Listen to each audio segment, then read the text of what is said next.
What's up, y'all? It's your boy 24/7 here with 24/7 Fusion Media. And, you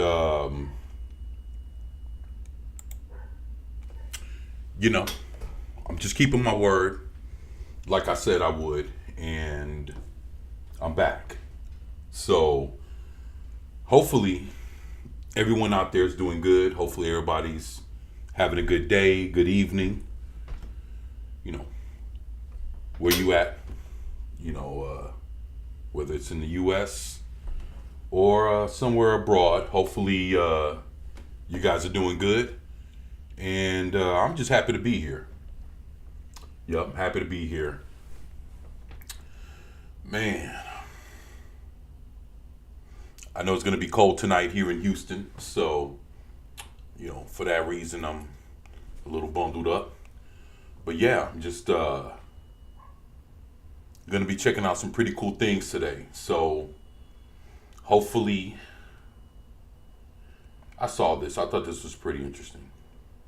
But hopefully, everything's good. And we're going to get on with it, with things here momentarily. What's up, Steve? Working and lurking. That's what's up, man. Shit, I'm happy to have you here, man. That's cool, man. Thank you. Thank you. Man.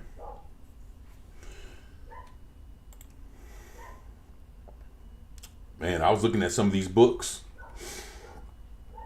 and it's crazy because I own a few of these Aquaman books.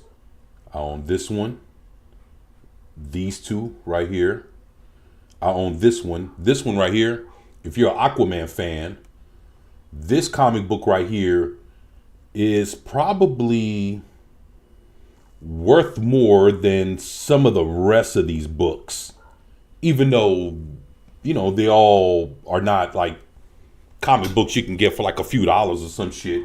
But this one up here is particularly worth a few dollars.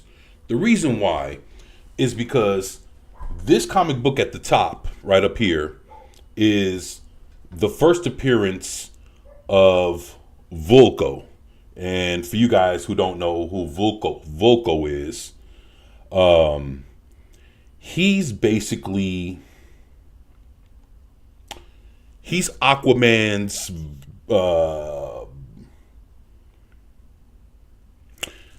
he's like the underwater, like I guess Aquaman's version of Alfred. And let's say, for an example, if you guys watched the Aquaman movie, then he's the character that was played by William Dafoe. So if you remember his character, with Jason Momoa when he was in Atlantis, there was a guy there that was like trying to be cool and let him know about things or whatever. He's like an Alfred type. Well, that's who Vulko is. He's like he helps assists Aquaman with like information, different things, but he's more like, you'll mainly see him in Atlantis trying to take care of Aquaman's business, basically like Alfred does for Bruce Wayne, Batman. So, but yeah, that's his first appearance in this comic book right here, which is in pretty damn good condition. Actually, all these comic books look pretty minty, honestly. Must be a pretty good collector. Because actually, maybe if I look a little bit harder, but from what all this looks like, these look like they're pretty kept in good condition. So I thought this was a good way to, start off things on the comic book side. Man.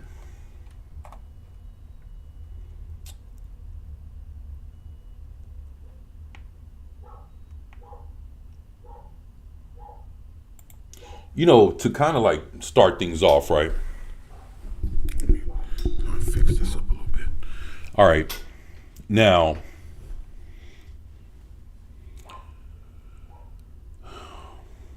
there's been some talk about this this Buffy reboot, right? And I know that, like, I remember, if I'm not mistaken, I've done a video about this. And at the time,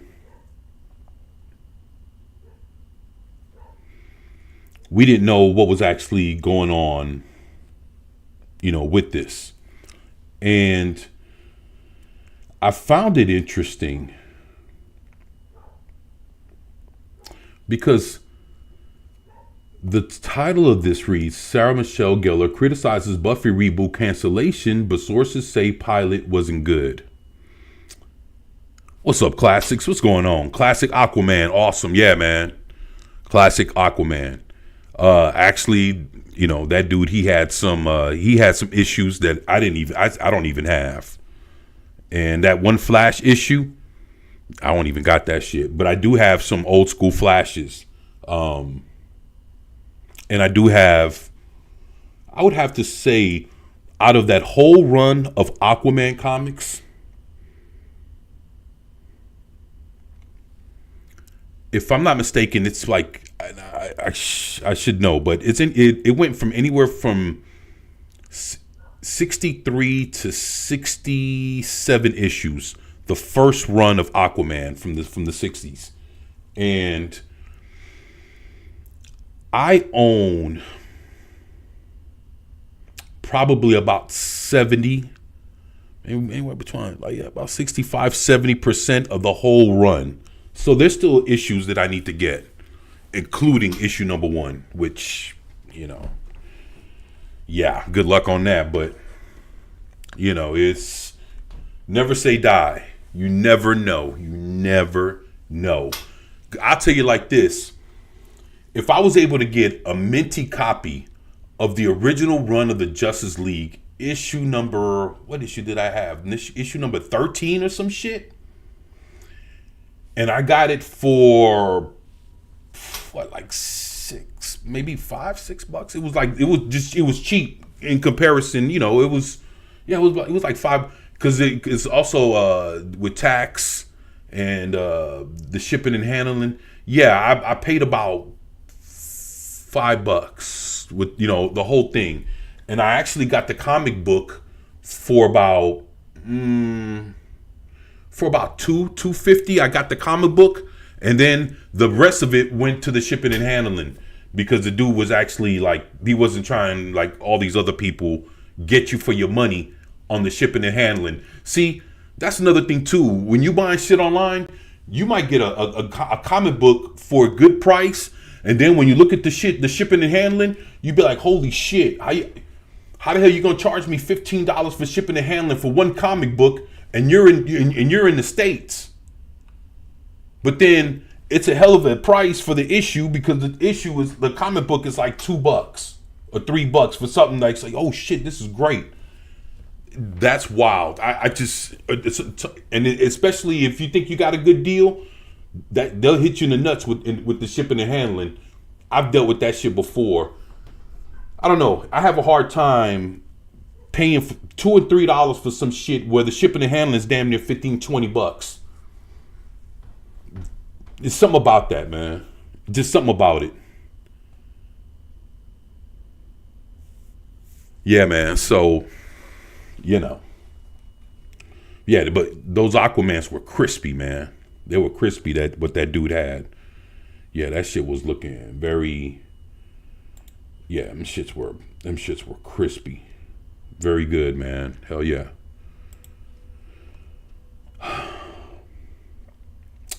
I'm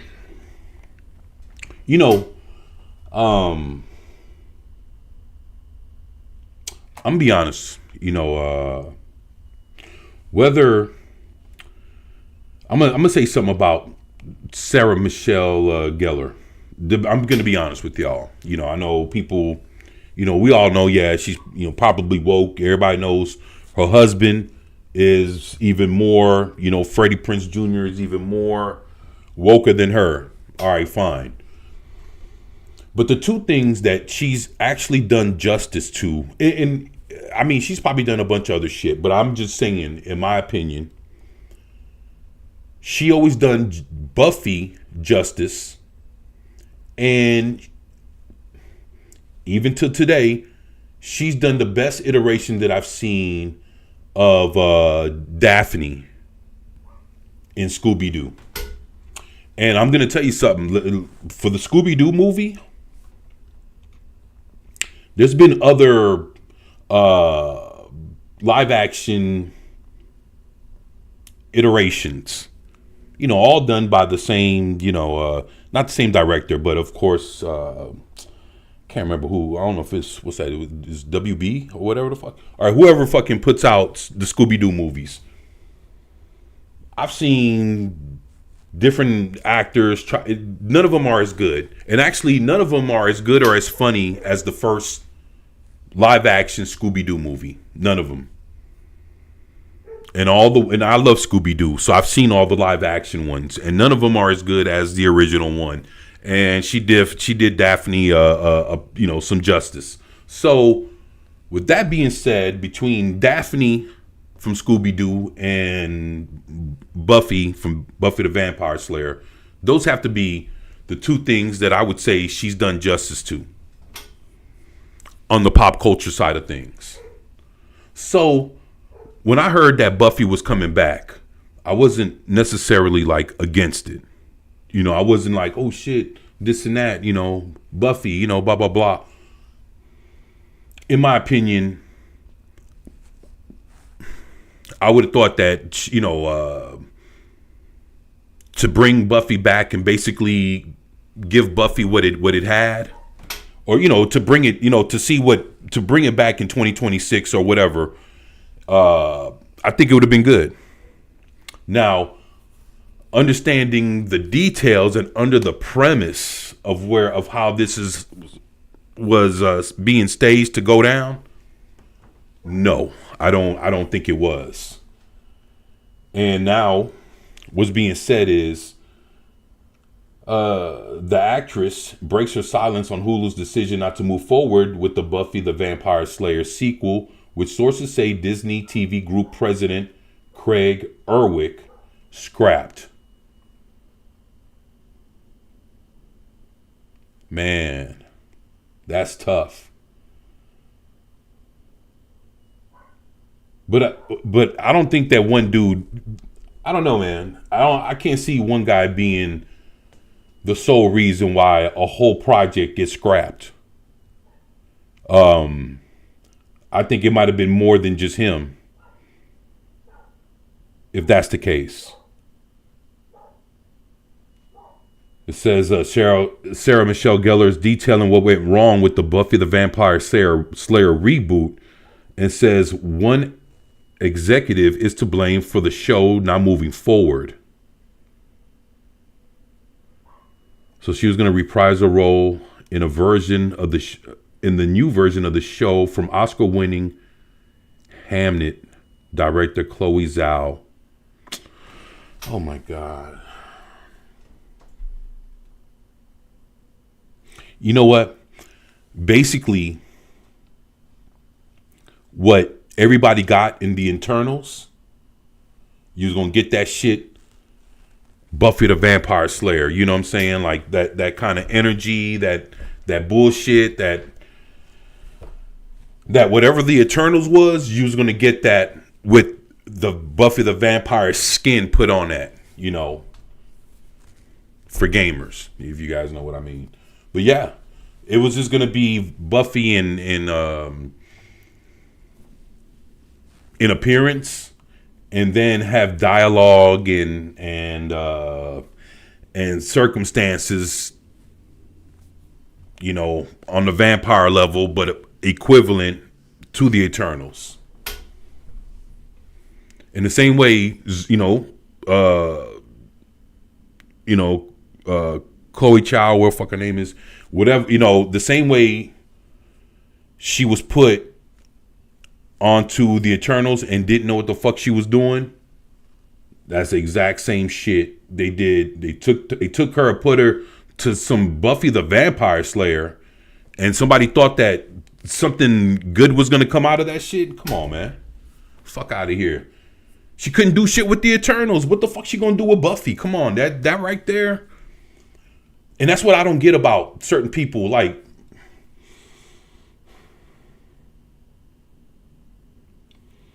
you have her on a Marvel movie and she couldn't even do shit.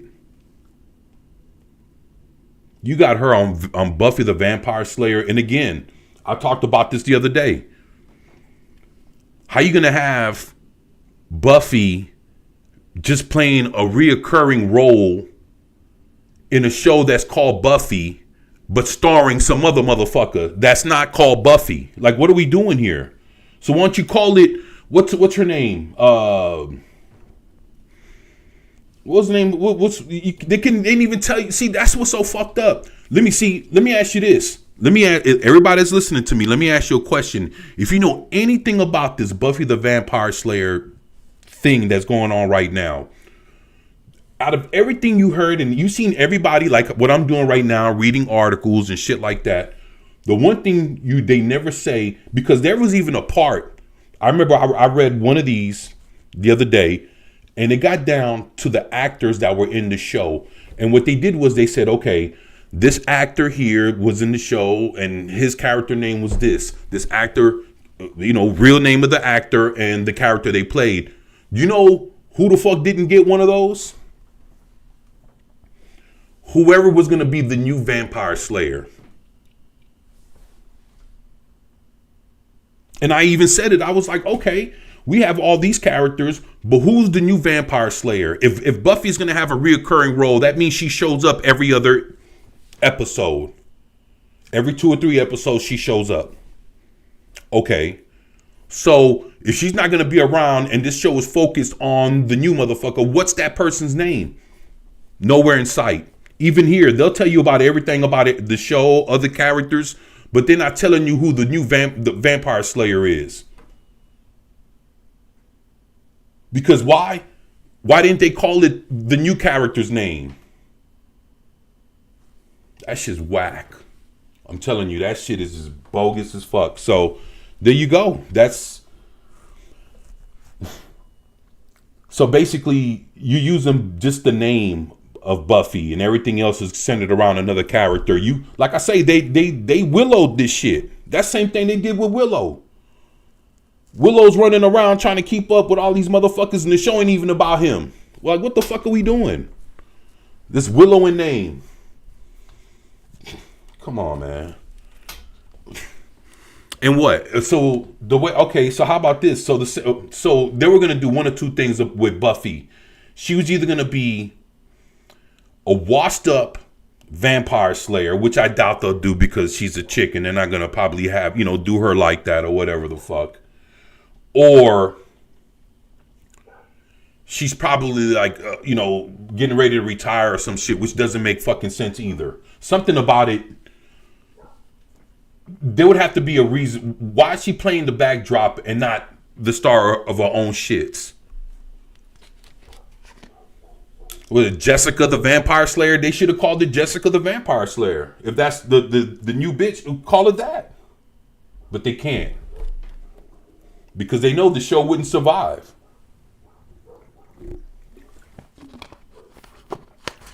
This shit is stupid. What's up, Classics? He said apparently Buffy didn't even appear until right at the end for a few seconds. What's up, Lady Miss? How you doing? Man, it's great to have you here. Shit. Steve in the house. Yup. But man, I'm telling you, this shit, it fucks me up because I'm looking at it and I'm like, damn, they don't even want to tell you who the new Vampire Slayer is. And I said it then when I read everybody's name. I was like, okay, so who's the new Vampire Slayer? They're not even telling you who that is. Is that tells you something. That shows how much confidence they didn't even have. Man, that shit is crazy. In their own shit. They can't even tell you, who the fuck is replacing Buffy if she's only gonna show up every now and then. That's just trash. She said that. Oh my goodness. This shit was gonna be titled Buffy, the new Sunnydale on Friday. Geller shared the news that the project was not moving forward, citing Hulu for the decision.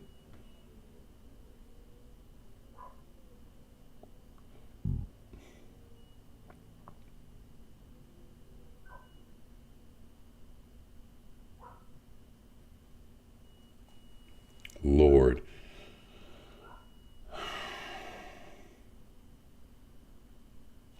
Geller says one executive who made a point of saying he never liked Buffy scrapped the show. Wow. We had an executive on our show who was not only not a fan of the original, but was proud to constantly remind us that he never seen the entirety of the series and how it wasn't for him. She says that's very hard when you're taking a property that is a beloved as Buffy, not just to the world, but to me and Chloe. Oh, Lord. So that tells you the uphill battle that we had fighting since day one, when your executive is literally proud to tell you that he didn't watch it. You know what? To be honest, there's a lot of people that, like during the time when Buffy was going, there was this thing going on, right? Where you had shows like that, and a lot of people, they just wasn't with that shit. It's like, you Buffy and Angel, and I bet you, like, if you really think about it, there was a few more. And for some reason, depending, let's say during those times, like if you even liked Harry Potter, there was people that didn't like Harry Potter back then. It was weird. So it was like shit like Harry Potter, things like Buffy. I don't know if everybody that I know that's seen Lord of the Rings liked Lord of the Rings. But it was like, it was Buffy. Like there was some people there. I was like, hey, Harry Potter's pretty good. They're like, nah, man, can't fuck with that. Like, nah, I don't even want to watch that shit. It's like, damn, you don't like Harry Potter? Like, nah, I can't. Like, just something about it, people just couldn't. And it was like that. You think about it, man. Everybody wasn't like now. I mean, some people probably gave it a shot and liked it later. But when that shit first hit, the first Harry Potter movie, those people wasn't trying to. Some people, kids, yeah, but there was some people in between that were like, nah, we ain't watching that. So it was like that, and everybody wasn't trying to watch, teen vampire shit. People wasn't watching Buffy and Angel and all that other shit. So, and honestly, when that shit first kicked off, like Buffy and Angel, it took me a season or two before I started seeing like, okay. Cause I was like, it was interesting. It just be like that sometimes. And sometimes when shows are popular, you might not like it at the time, but once it's over with and, hype dies down a little bit, you might get around to watching a couple of episodes and then be like, oh, okay, all right. I see what people were liking about it, blah, blah, blah. And and there was a lot of times that kind of thing happened. I didn't watch everything when it was like currently out at the time, but sometimes after, the show fucking ends or whatever, years later, I might fuck around and start watching it then. Yeah, I know I'm late to the party, but it is what it is. It be like that sometimes. What's up, Steve? He says, reminds me of Jar Jar Abrams in Star Trek. Yeah, I'm going to be honest.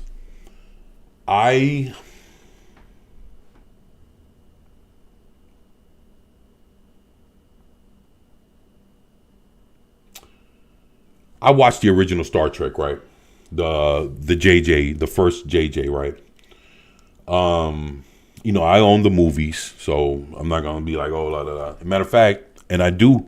A lot of people might not know this, but there is a Star Trek video game with a whole new adventure based on JJ's Jar Jar's J.J. Abrams' Star Trek. starring Kirk and Spock.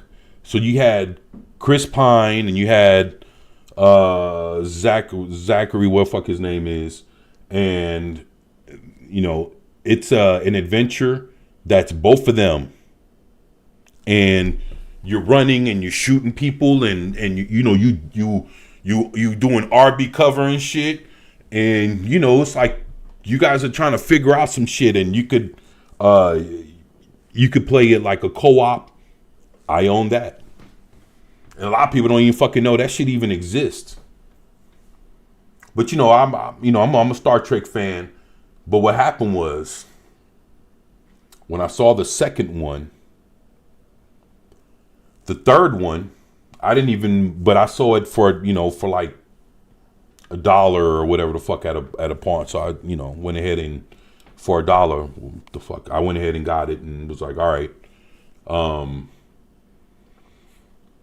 The first movie is funny. I got like this collector box set of the first JJ Star Trek. I went to a pawn shop and this thing was sitting there brand new, still in the wrapper, going for like what, $3 or some ridiculous price, but it was in a box, right? So when you look at the box, it's the first movie plus the Starship Enterprise, like a model that you could pull it out and sit it on the damn table that's probably like this tall, like that, like it's a small miniature version of their shit in the same, like all in the same box, and it was like a collector's box set kind of thing, and I was like, oh shit. The movie and their version with the what is it, with the 25 or 35% difference. Yeah, but I was like, all right. But yeah, I couldn't rock with it no more, man. I just couldn't, man.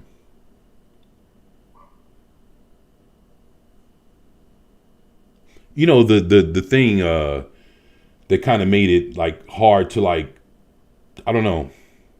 It was the fact of the whole Leonard Nimoy Spock, connection from, changing history kind of, thing. I don't know. It's just, wow. Interesting.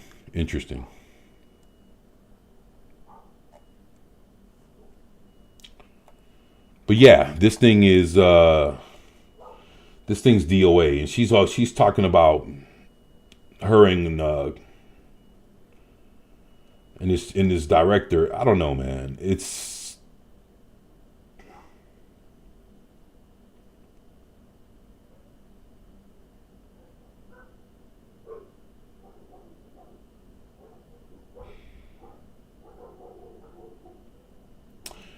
says, while Geller declined to name the executive, Disney Television Group President Craig Erwick was the ultimate decision maker, sources confirm. Geller says she spoke to Zhao about the decision, and she said, Chloe and I are feeling the same things, disappointed. We don't want to let the fans down. That hurts. Saddened at how it was handled and when it was handled. The funny thing is, Sarah Michelle Gellar is one of the executive producers of this show. And another one of the executive producers is Dolly Parton. Wow. Yeah, Dolly Parton. Interesting.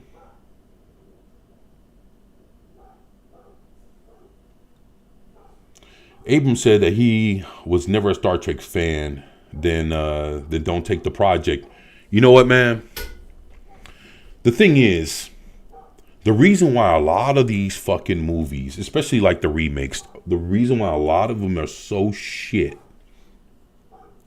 is because you have people that are either writing the script or they're directing it or doing both or whatever the fuck.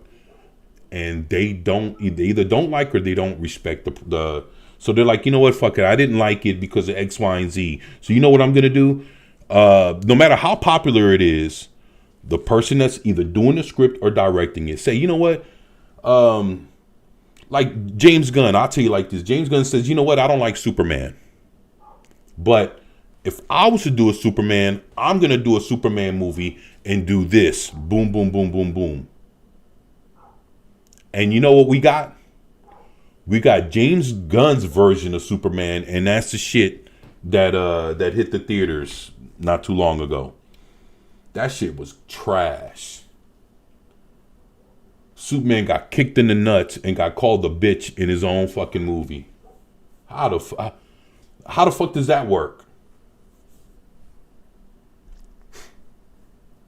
Holy shit. If that ain't fucked up, I don't even know what is. And then all of a sudden, you drop a little thing for Supergirl, and guess what? You got the dog peeing all over his ass on the paper. Like, Superman really doesn't, like, he really doesn't mean shit. Like, come on, man.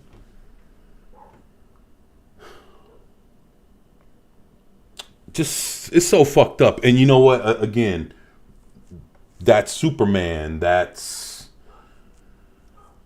Star Trek.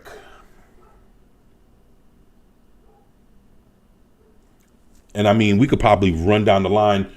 That's the with Damon Lindelof. That's them. The way they tore down Green Lantern, him and fucking James Gunn.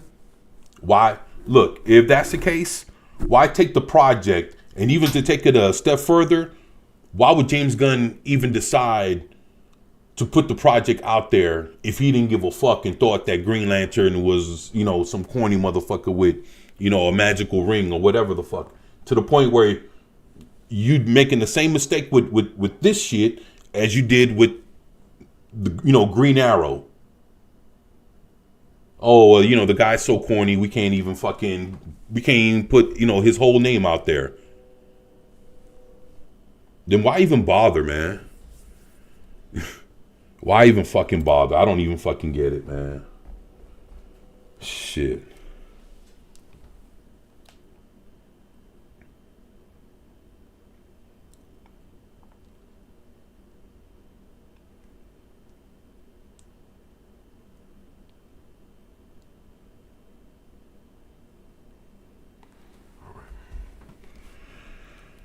Oh, man. So, my bad. I'm just fucking over here hitting all this bullshit. What the fuck is this?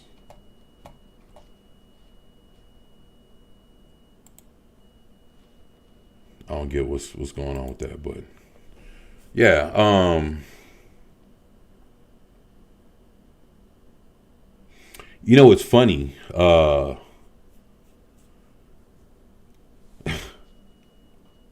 Everybody does something, for the paycheck, but they don't do it because they have like a vested interest in it beyond getting paid.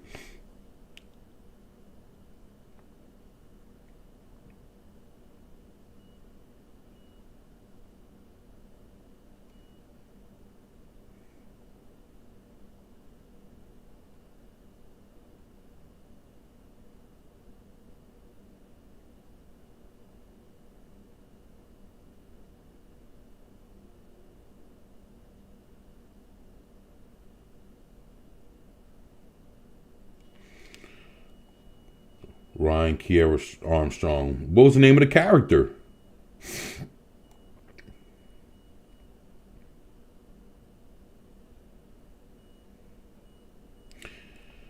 Damn. She says, and I like to use this moment to also say that Ryan Kiera Armstrong is a superstar. I'm gutted that no one will see her as a slayer. Yeah. That was going to be the star of the show, is that chick right there. What's her character's name? Who knows?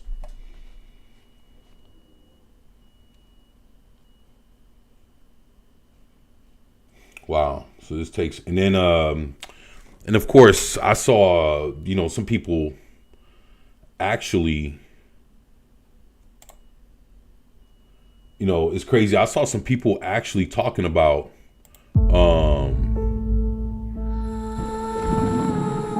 long before the first civil. Now, what I saw was, if I'm not mistaken, it was Nerdrotic talking about how somebody got a page of the script, and when they were reading it off, that shit was actually trash. It was so bad. I was like, wow, this is the new Buffy. It wasn't worth anybody's time. Very disappointing. Very disappointing. Say Classics, if you're here, man, let me know. I got something to show you, man. Well, I think everybody would want to see it. Just holler at me before I press the button. But like I said, I think it's something you'd be interested in seeing.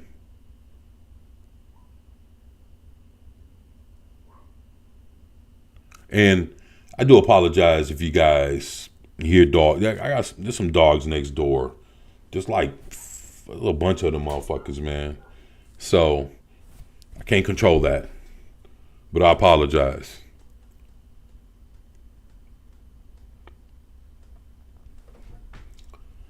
Yeah, I know. I came across this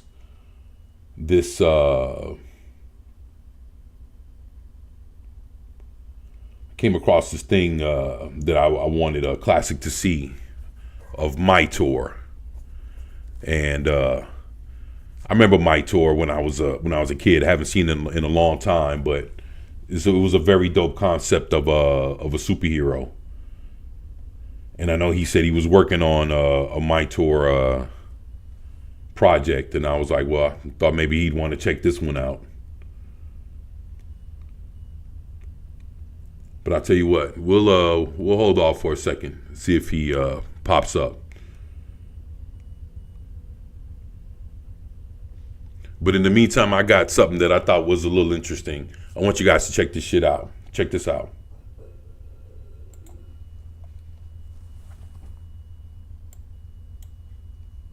Yo, you burn weed? Yeah, man. Yeah, man. Boy, I can't burn weed again, you know. You know, burn no weed and I feel the vibe. Come and do that burn some high-grade weed. And brother, I start to see things. As in like hallucinations. Yeah, so me just say, alright, me just go relax, take my wife, we go up zoo. You see me just go look on the monkey them or pet a donkey. Yeah. You know what I mean? Exactly. That's what I'm saying. So next thing, I take my wife, I go home, all night me I get some hot fuck, foot in the ear, leg turn over, back bend up, everything. What? Jada. Things stiff up, I weed. Yeah, man. So check this now. Wake up in the morning, I see how the devil wicked. Cause when me look beside me, and my wife that in the bed, you know. But I the same monkey from the zoo. So then me realize, hold on there. I don't have a wife. Me never married yet. Yo, you burn weed? Yeah, man. Boy, I can't burn weed again. Oh, shit. You still here? Oh, that's what's up, man. Yo, I got something to show you, man. I got something to show you. Here we go, man. You ready?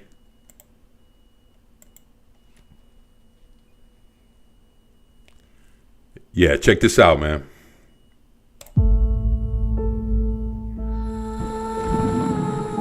Long before the first civilizations, when men and beasts fought for survival in the primeval lands of the Can you hear this? Valley, Maya JD, the mighty Migor, the Hondo clan resisted. Jumpin' Chief Pondo. That's very good. The last hunt will keep our people strong. The hunt was good, but it won't last if they return. So everyone better eat today. The animals are getting fiercer every day. Our warriors are on alert. Don't be afraid. We've already lost many of our warriors. Those who remain are more concerned with the Khira Ara. Yo, y'all let me know if y'all can hear this.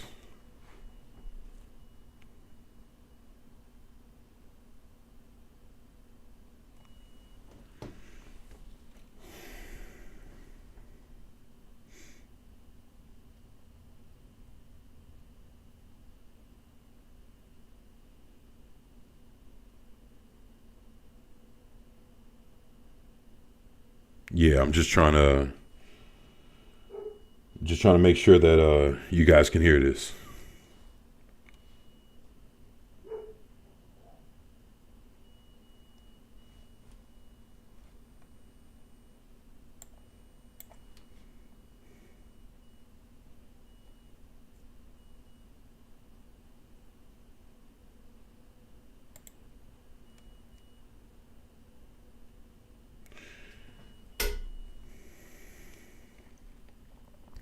Yo, I got something pretty interesting to show y'all that happened today.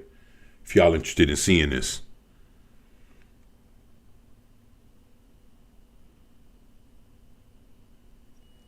Just want to make sure you guys can actually hear the videos.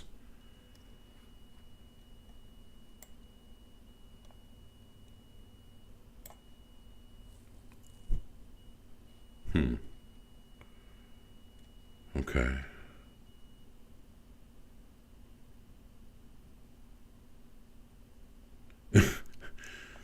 Yeah, I wanted to make sure, see if you guys can actually hear this, these videos. Sure, show it. Oh, I can hear. Okay, all right. Just trying to make sure.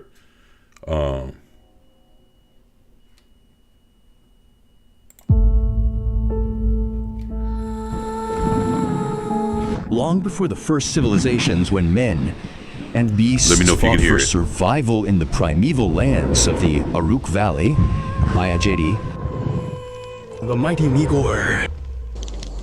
The Hondo clan resisted. Jumpin' Chief Pondo. That's very good. The last hunt will keep our people strong. The hunt was good, but it won't last if they return. So everyone better eat today. The animals are getting fiercer every day.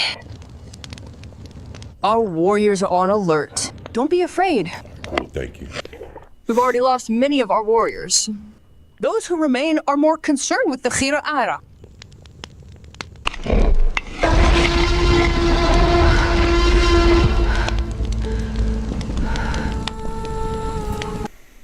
They say when one door closes, another... All right.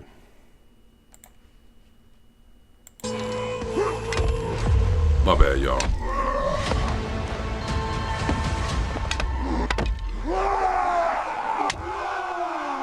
Stop. Now listen. Okay. Strength isn't just muscle. Strength is not retreating. When night falls, the valley will have no mercy. For years, we... What the fuck, man?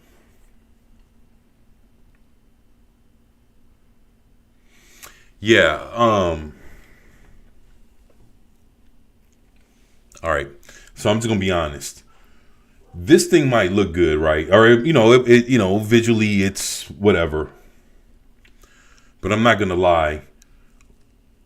I'm thinking and I'm guessing that the dudes that created this shit did these fucking voiceovers, did these they did these VOs, and this shit sounds bad because when you sit there and you look at them, they're like it sounds like they're supposed to be screaming at each other, but they sound like this. Hey guy, what's going on? Hey, da da da.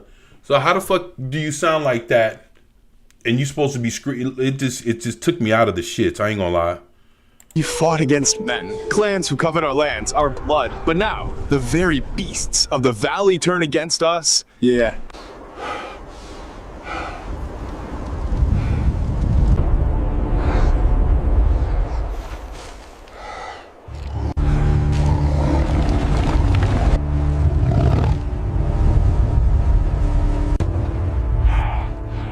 Kill the beast. Yo. This shit better look good, because if not, I'm going to be the one to pull the plug. Prepare the spears. Defend the valley. Like, that sounded good. Why can't the rest of this sound as good?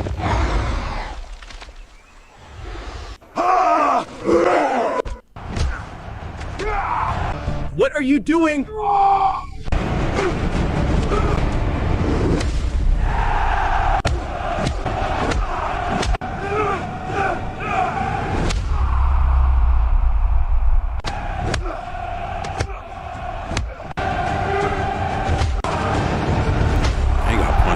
Real.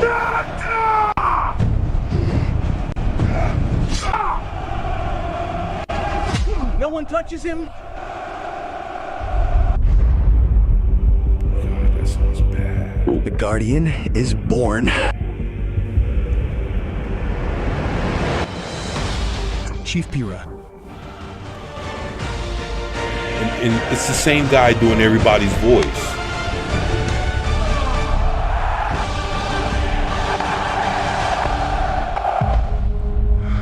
The day you chose a beast above your own blood. When that creature attacks again, everyone will remember who protected it, and you will answer for it. Enough. Drop the spear. Now. Like a like a kung fu flick, huh?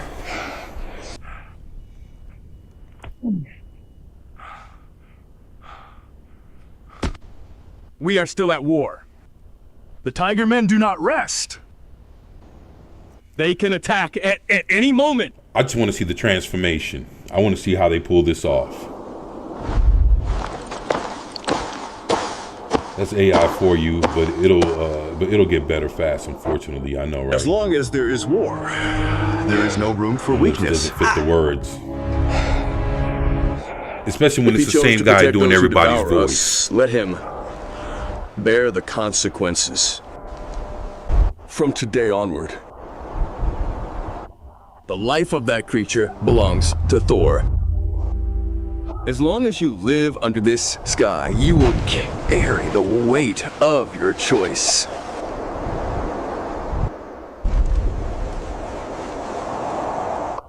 Raised you as a son.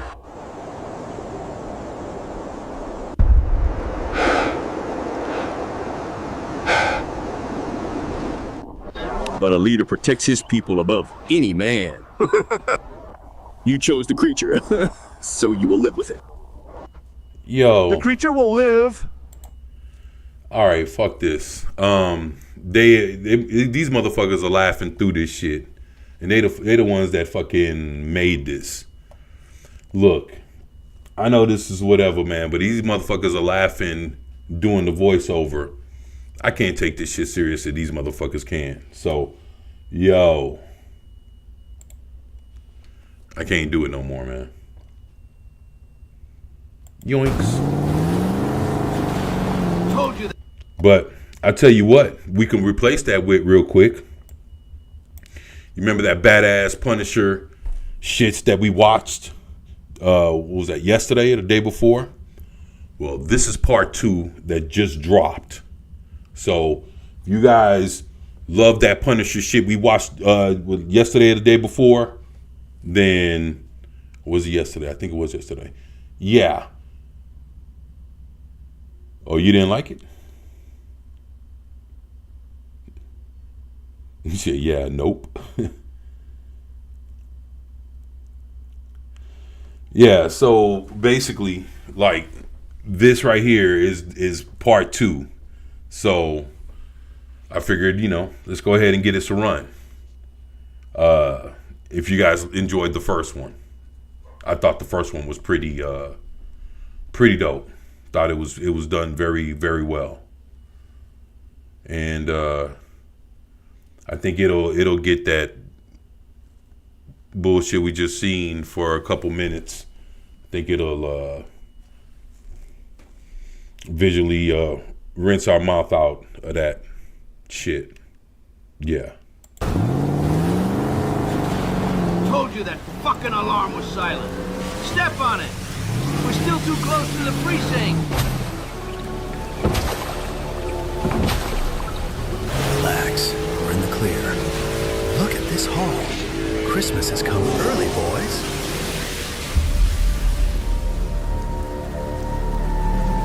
Oh, wow.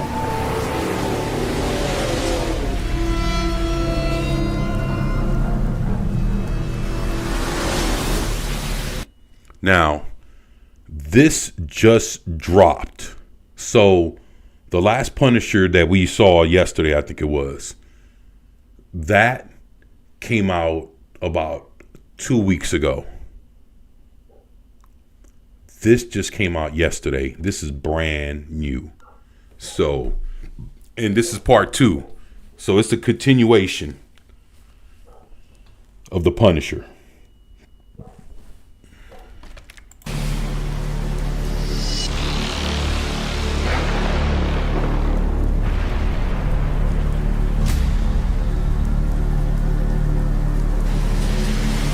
Take the next left. It'll skip the main lights. I'm on it. Just keep that back door. Wait, what the hell is that?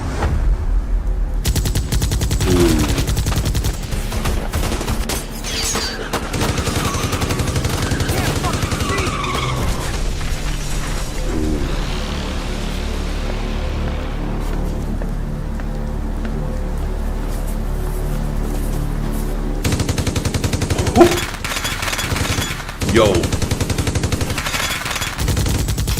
Damn.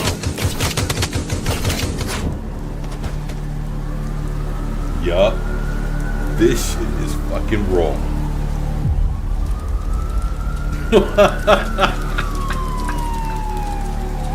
Yo. Oh, fuck. Damn. Woo, part 2 in the house. Man, this is gonna be some good shit right here. So, man, hopefully you guys understand why I did what I did with the last video. But when them dudes were talking and they started, I said, fuck all that. And there ain't no time to even waste. Let's not waste time on some bullshit. So, but yeah, let's do this.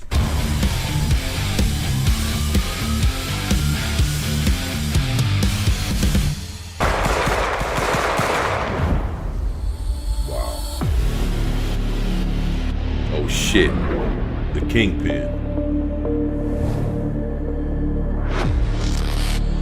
Mr. Fisk, sir, the robbery failed. The Punisher hit us again. All the guards are dead. And what about my money?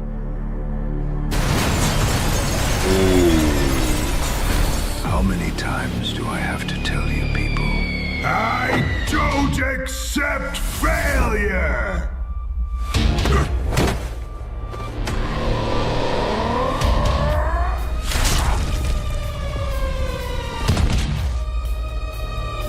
Bring me the man. Wow. Or bring me a body. As you wish, boss. Yikes. Damn. Not bad, huh? Yeah, let's do it. Frank, I'm picking up chatter. Fisk's crew is mobilizing. They're heading to the old meatpacking district on the west side. This feels wrong. Fisk doesn't operate out of that sector. Frank, did you hear me? This could be a...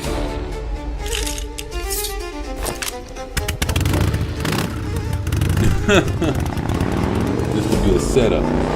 Damn.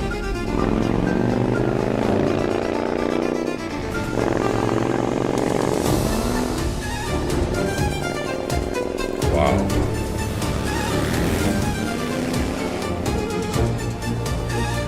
What's that?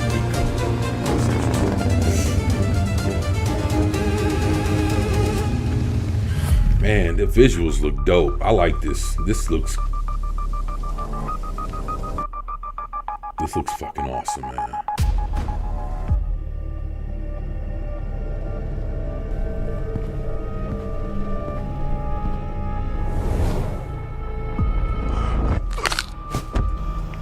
Damn.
You're a dead man, Punisher. Wow.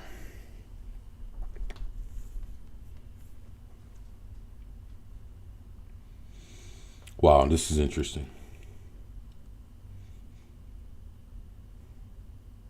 I'm not gonna lie, the way they put this together, it doesn't miss a beat at all. I mean, this thing's action packed. Got a couple more minutes, so it's almost done. Oh shit.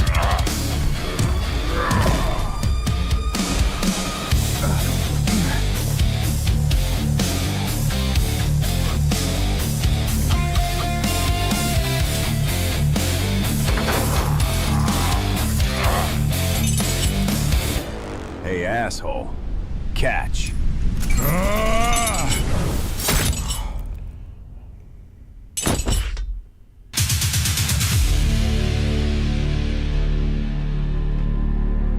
Wow. Can't believe he just killed Sledge.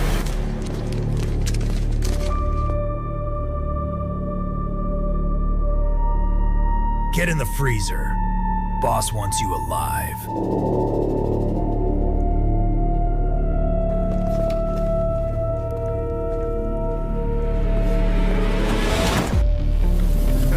I bet he doesn't last 30 minutes in there.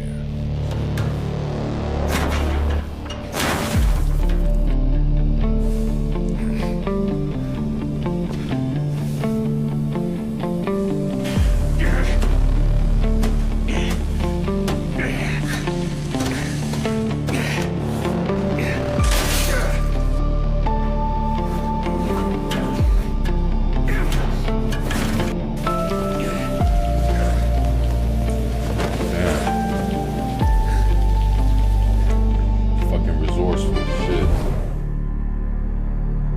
Wow.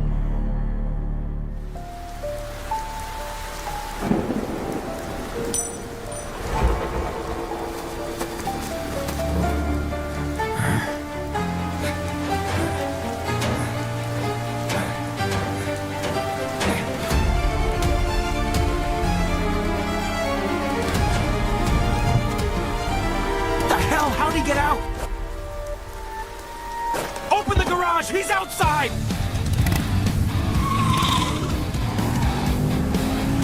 Oh wow.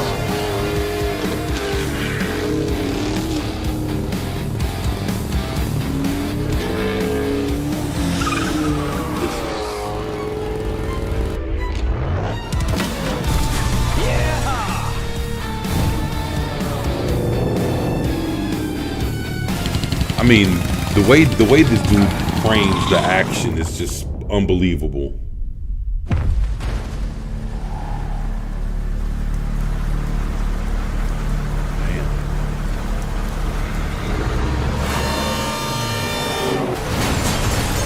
Who's that, Micro?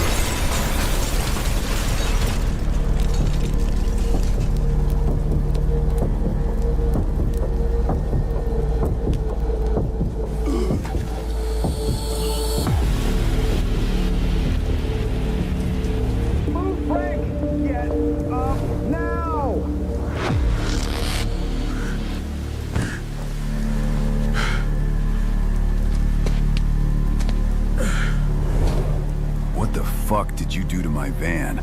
Seriously? I save your ass, and that's all you say? Frank, we don't have time for this.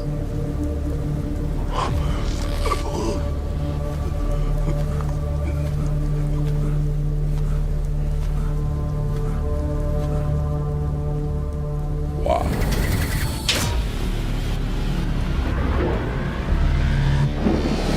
Oh shit.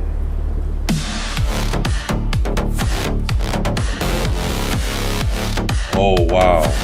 Okay.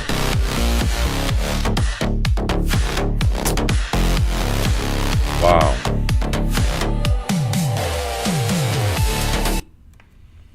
Wow.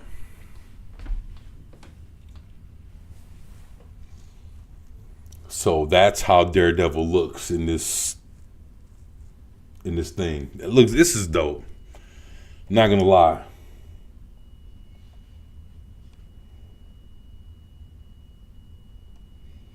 Oh, I see what's about to happen. Let's go. Let's see this real quick. These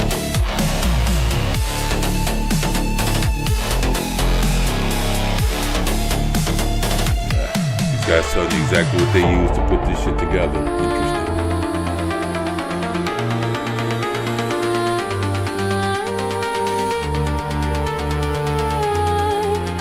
Wow. Yeah, they doing it. This is, I ain't gonna lie, this is pretty dope. Definitely getting a thumbs up, man. Yup, creative DNA. You know what? You know, fuck it. I'll give them a sub too. Shit. There we go. All right, they made me a believer up in this camp. Not gonna even lie. 3 thumbs up. I appreciate that. Yeah, that's it's not bad. So earlier today, all right, one of my brothers, you know, he's out there in Ohio, right? And he said, hey man, I need you to check this out. This was pretty close to me, and I need you to see this. You know, like, this is some crazy shit. So let me play, you know, for you guys that are watching, let me play what happened earlier in Ohio. And this is real news. This is real shit right here. Here we go. Okay. Okay.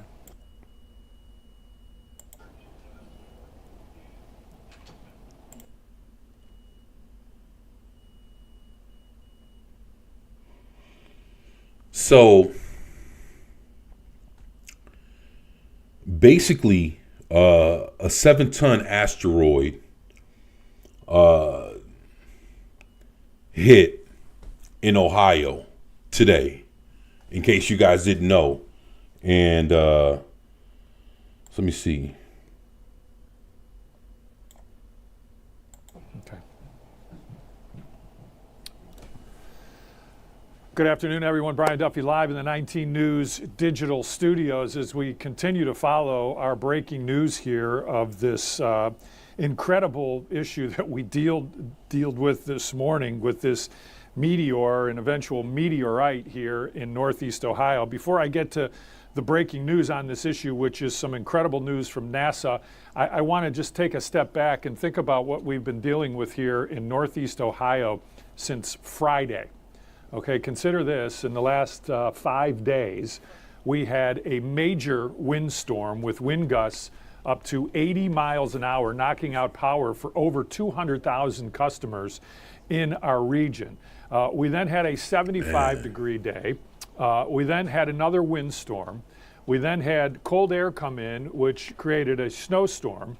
And now we've had a meteor here in Northeast Ohio. And this all happens on St. Patrick's Day. So it's been quite a 5-day stretch here in Northeast Ohio where who knows what tomorrow will bring. I want to bring you this information from NASA. It's very interesting. Why I do that, I want to show you some video that we compiled of various people who had an opportunity to shoot video or ring camera video of the meteor. So I'm going to play that while I talk about this. Oh, now, shit. Again, this is all Y'all from see this? NASA.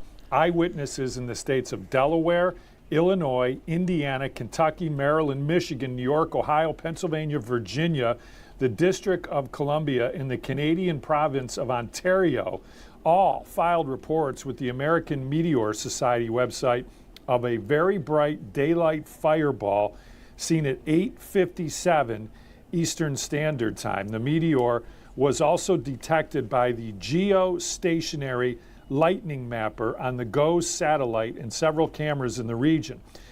Now, NASA analyzed all currently available data places the first visibility of the meteor at an altitude of 50 miles above Lake Erie. That's a little frightening to me. That doesn't seem all that much. This thing was 50 miles above Lake Erie off the beaches of Lorain in northern Ohio. Now listen to this. It was moving east to south at 40,000 miles per hour. 40,000 miles per hour. The fireball was caused, and listen to this, NASA calls this a small asteroid. A small asteroid nearly 6 feet in diameter. Maybe that seems small, but it weighed 7 tons. Man, 7 tons hitting Ohio, coming straight through, just firing up. And that was earlier today. So this 6 feet in diameter I was asteroid like, wow, weighed look at that. 7 tons, traveled over 34 miles through the upper atmosphere before fragmenting 30 miles over Valley City, that was north of Medina. Now the fragments continued on to the south, and it produced meteorites in the vicinity of Medina County, Ohio. The asteroid, again, this is all according, and you can see that when it Wow. exploded as it entered the Say, Earth's yup, that's atmosphere. small. could You see think so? Those cameras But shaking. that thing weighed The 70 asteroid tons. unleashed an energy of 250 tons. 250 tons of TNT when it fragmented, resulting in a pressure wave which propagated to the ground, causing the booms and explosive noises heard by many of the public. I can tell you that I talked to a number of people who were outside when, It happens this more actually than you happened, think. and they told Yeah. that's what NASA's talking about. I mean, to the that, point where it's like something like 7 pressure tons. Wave. People told me that they felt this wave literally go through them. And this is the Yeah, that majority of was these people, and I talked to at yeah, my least brother 3 said that people too. who told He me was they like, felt yeah, this, I felt these that waves shit kinda shake went right through my their body. during this explosion. So that's incredible information that we've gotten right now just from NASA. 250 tons of TNT. The number of states, Delaware, Illinois, Indiana, Kentucky, Maryland, Michigan, New York, Ohio, Pennsylvania, Virginia, the District of Columbia, and the Canadian province of Ontario, all saw this, all reported this.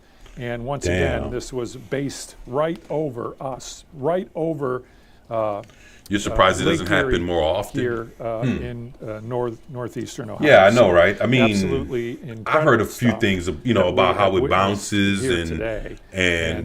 what I wanna whatever do goes is that through video that you were watching while I gave you all that disintegrates, like information from NASA. what happened here. I want to play that out again for you, but I want to bring the volume up again because in some cases it's funny to listen to the people as they see this, and then you can hear in some cases the sonic boom. So I'm going to once again give you this. I'm going to turn up the volume and take a look and take a listen.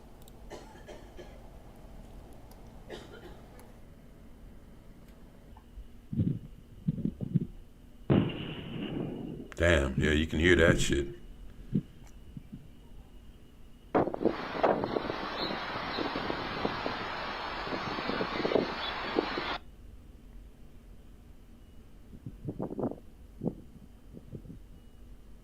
Oh, wow.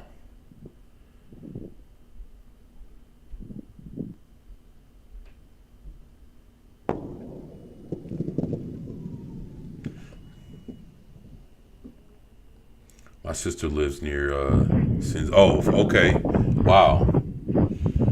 Yeah, maybe she's seen this or heard about it happening.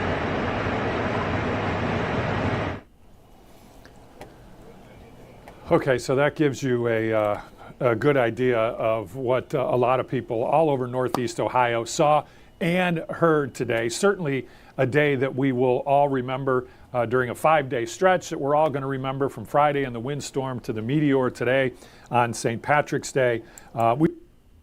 We've got a number of reporters working this story today, going out for reaction to people, getting the latest on the science. Okay, all right. Yeah, I thought it was just a pretty interesting thing right there. You know, I was like, shit, that right there is kind of that's something else.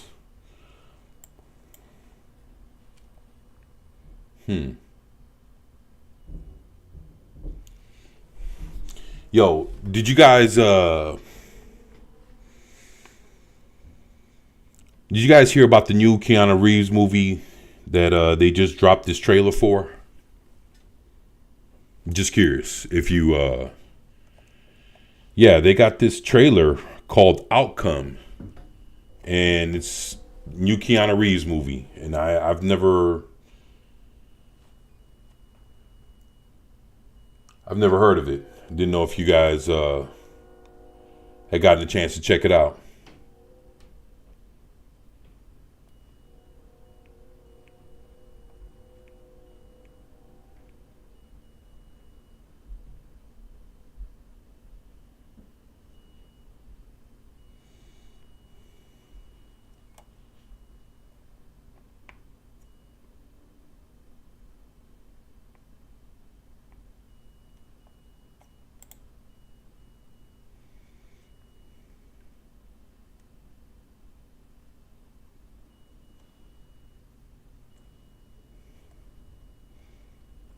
Let me see.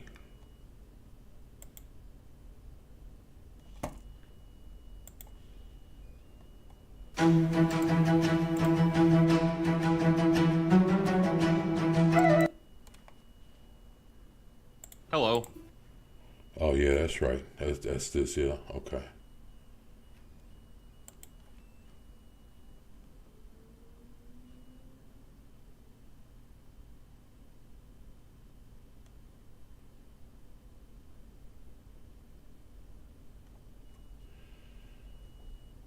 Yeah, but yeah, classics. Hopefully your sister's doing good out there,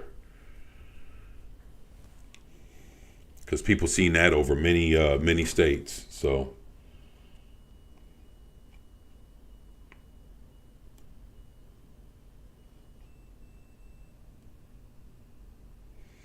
yeah, why not? Let's check this out real quick. Reef Hawk. For the last 4 decades, America's favorite movie star. Starring in 3 of the biggest franchises in film history. You've had 5 years off. I mean, how are you going to frame the 5 years thing? I won't say that I was hiding a heroin addiction from the public, and that my best friends and my insane lawyer helped me cover it up for years. That is a really smart omission. Strong omish. The day I walked down the street I used to wander. Filmed by Jonah Hill. Here's a video. What's on it? I have no idea. I need to know everyone who hates you. You need to go and apologize to them. And without them realizing it, feel out if they're the ones behind the video. Who hates me? Your old manager, your old trainer, your new trainer, your old pool guy, your old pool guys, your mom. Your mom hates you. Then I have like a separate list for like directors, actors, costume designers, hair and makeup people, craft service, whatever, and like executives that you've worked with if you want me to start on that. Jesus Christ. Now I'd like to introduce you to your new crisis team. Oh, I pray to God you didn't say the word on that video. What? No. I know, he knows, we know. We know, brother. But if you did, we're gonna hold hands and walk through the fire together, my brother. I brush my shoes and I hung from the rearview mirror. Can I ask you something, Reef? Of course. What are you sorry for? How do I put this the right way? You're not a good person. Wow. There was all these... Mom, I have a lot to apologize to you for. Sorry. Could we try that one more time, hon? The label wasn't cheated towards camera, and that was such a great emotional moment. I'm so touched, genuinely. You're Reef Hawk. Reef Hawk. Reef Hawk. Reef Hawk. I wish you cared about what we thought of you, Reef, more than a bunch of people on the internet. Why did you stay my friend? Why are you still here? I ordered food and I already paid for it on the app. The day I walked down the street I used to wander. Yeah, shook my Martin even is an Scorsese. apology really for? Is it for you? Is it for me? Very Isn't an apology just a show also? Are you ready? We're already started. How lucky can one man get?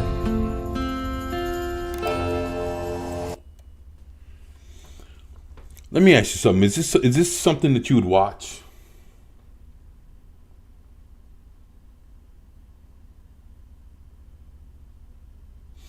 You know, honestly, this is produced and written and directed by Jonah Hill.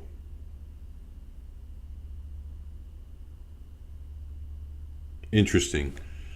So I think I would give something like this I would give it a chance. It's R-rated. Oh, I guess that's with all the curse words or whatever. Okay, well, I think I would give this. I would give it a go. I like Jonah Hill. I've never seen him direct anything, but I think I would give this a chance. So Keanu Reeves movie, directed by Jonah Hill and written by Jonah Hill and produced by Jonah Hill. All right. Yeah, I think I'd give this a run. Why not? Why not?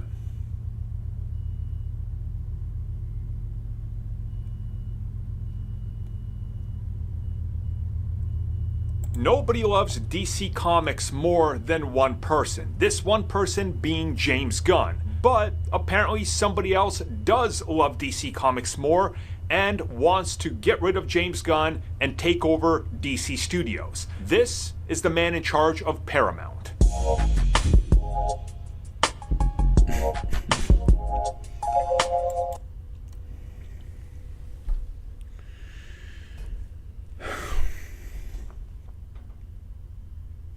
Let me see what this is about.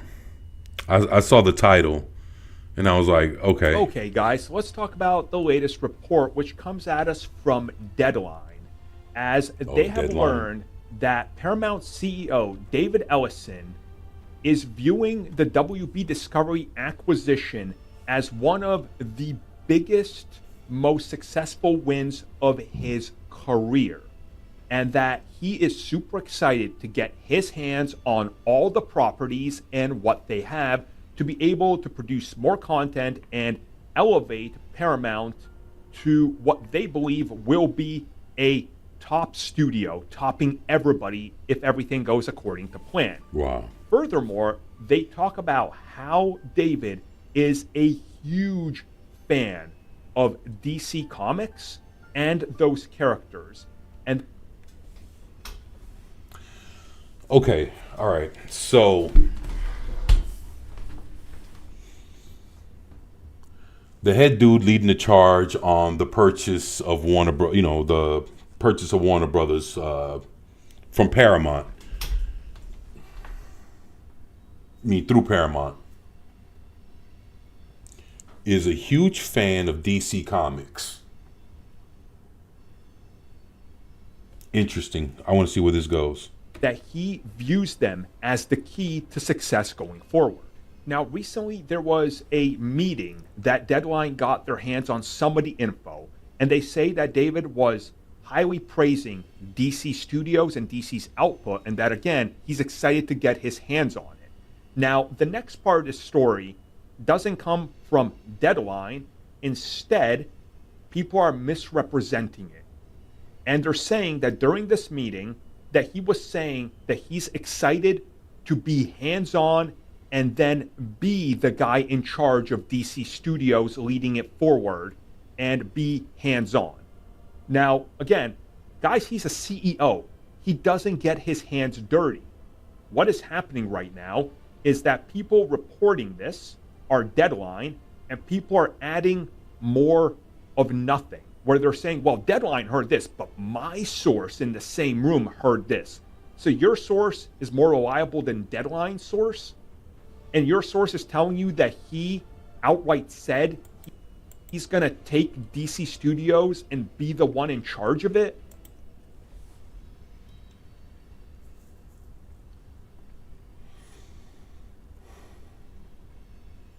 That's interesting. I don't think James Gunn's doing a good job over at DC Studios. I really don't. I don't think he's doing a good job at all. So, I don't know where DC Studios basically like goes from here, but I mean, I'm gonna be honest. I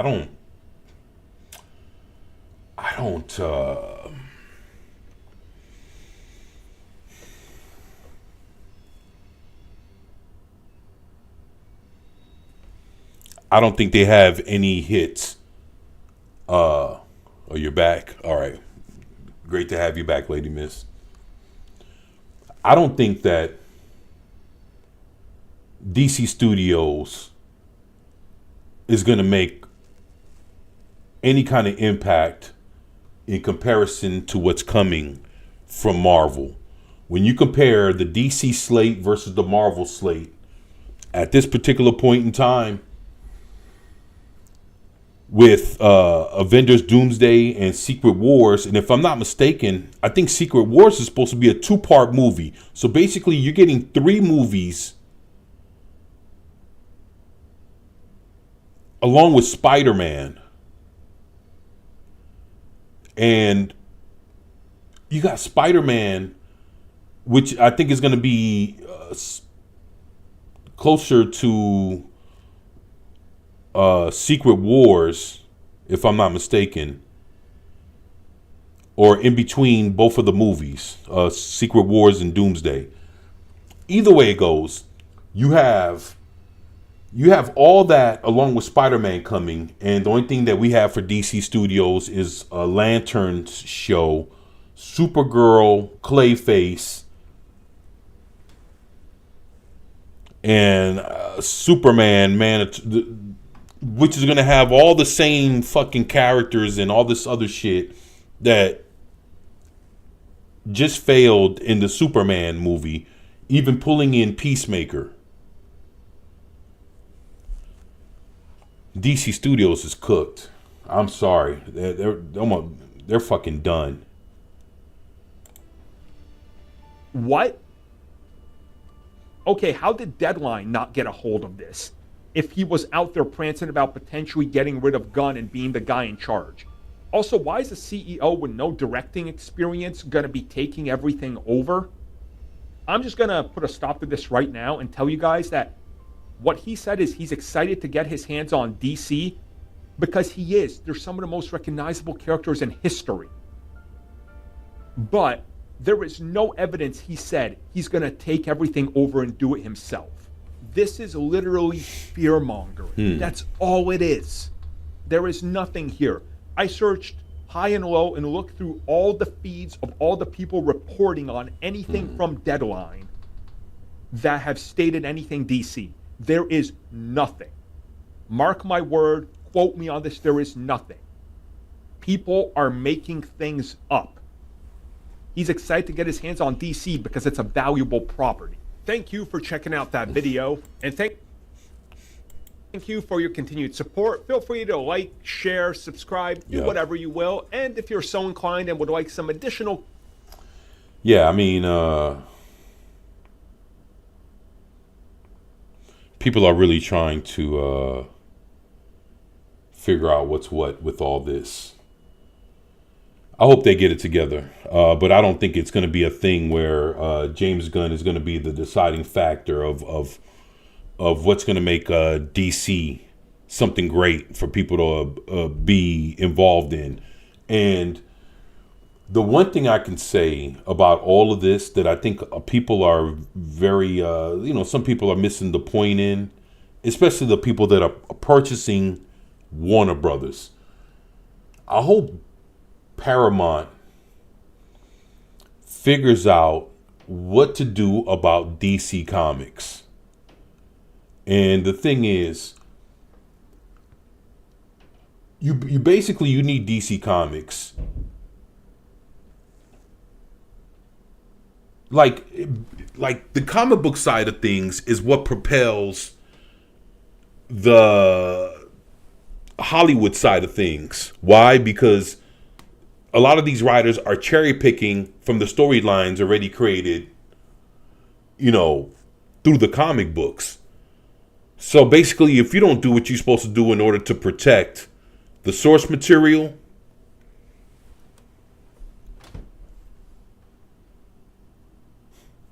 hopefully they're not thinking that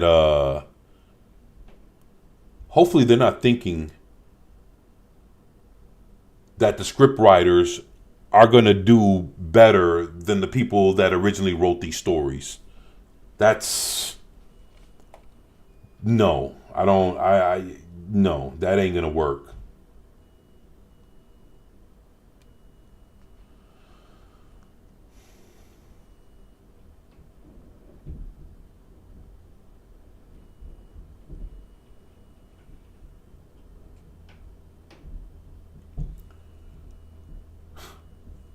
Man, my neighbor upstairs, he's like, I don't know what the fuck he's doing.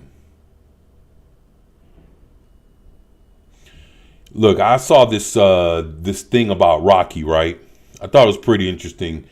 I love Sylvester Stallone. And when I saw this, I was like, this is pretty interesting. He gave everything to the fight. And when the noise finally faded, he walked away. Not because he was broken, but because he was done living for the ring. Far from the lights, far from the glory, he chose silence, believing his last round was already over. I didn't come back here to fight. And I still don't want the noise, the blood, or the war that follows the bell. But some things don't let you walk away forever. If this is the one fight you need, then I'll step back into that ring. Not for glory, not for the crowd. I didn't come to watch you fade into silence. I came because the world still needs to see what I need to face. I don't want your past, your peace, or your forgiveness. I want that fight. One round, one ring, you and me. Because I can't move forward until I know I stood across from the man who defined what a fighter really is. When the final bell rang, experience stood taller than hunger. And the senior proved that legends don't fade. They finished the last round standing.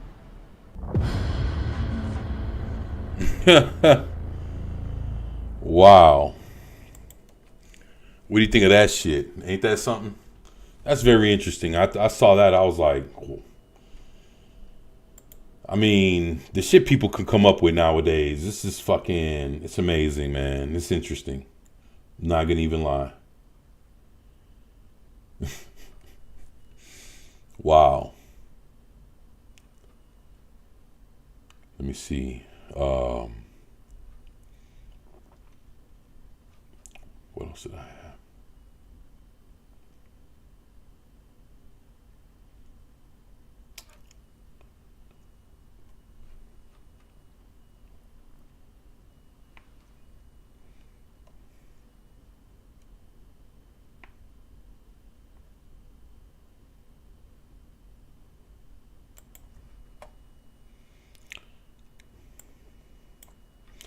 Now,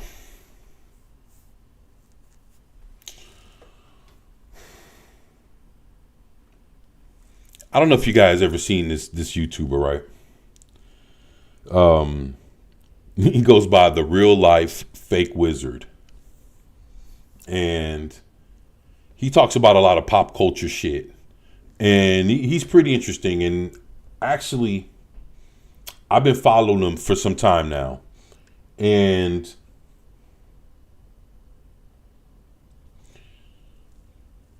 he's very good at analyzing and breaking down a lot of shit. And I thought this was interesting.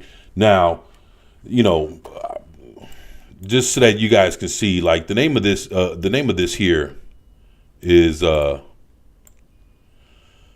name of this is called Hollywood Hates Making Superhero Shows. And honestly, you know, that's exactly, you know, what it looks like, you know, to me. And I wanted to see what he had to say. And I was like, you know, I wanted to hear his take on this. And you guys would be surprised. If you guys never heard of him, or if you guys never seen him before, he's called the Real Life Fake Wizard. So, check this out. Hello, I'm the Real Life Fake Wizard. In September of 2024, Damon Lindelof, famed writer behind Lost, HBO's Watchmen, and the Alien prequel Prometheus, appeared on the comedy podcast Love It or Leave It. During the conversation, the host referred to Lindelof's upcoming project as a Green Lantern show, and Lindelof corrected him, quote, "It's called Lanterns because we all agreed that the green was stupid, so now it's just lanterns." That one sentence tells you everything you need to know about Hollywood and why they keep failing to adapt the properties that people actually care about. In March of 2026, the teaser trailer for HBO's Lanterns dropped, and it was exactly the show that sentence promised. There was no green, no aliens, no space, no guardians, no Oa, no Kilowog, no Sinestro, no power batteries either.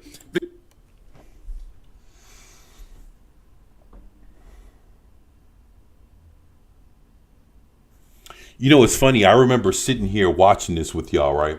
I remember when that trailer dropped, watched it here for the first time.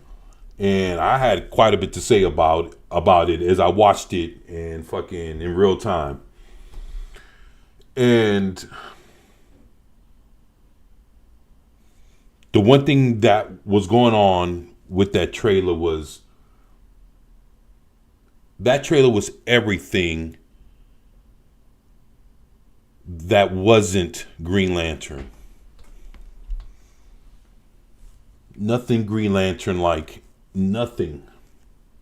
Again, if you'd have just took out the parts where they showed the ring, if they never would have showed that, you would have never thought it was a Green Lantern show. And that's a complete fucking failure.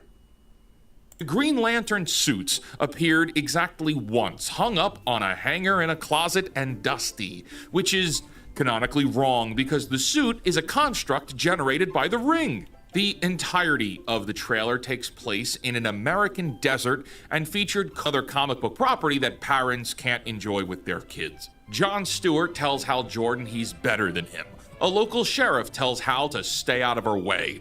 Every single character in the trailer communicates to us, the audience, that Hal Jordan is a washed-up loser. And again, in case you missed it before, there's no green in the Green Lantern trailer. Man, this thing is... Yeah. Now that I think about it, yeah, Hal Jordan was getting pretty much bombed on and was getting like, I don't know, he was like, everybody's talking shit to him, and it's just like, that ain't even Hal Jordan. That's just fucking embarrassing. This is a property about a galactic police force wielding the most powerful weapon in I think the entire DC universe, powered by willpower and imagination, and the creative team instead made True Detective in a desert. Here we are nearly 2 weeks since the release of that boring trailer, and Lindelof has had to walk back his comments, but not because he changed his mind, but because Green Lantern comic writer Grant Morrison publicly called him out for those comments.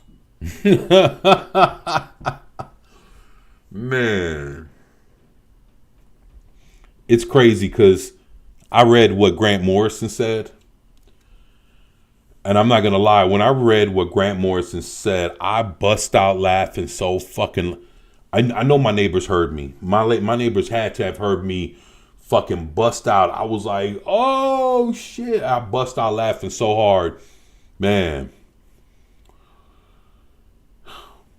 Damon Lindelof got so fucking embarrassed. My goodness. You guys got to hear this shit.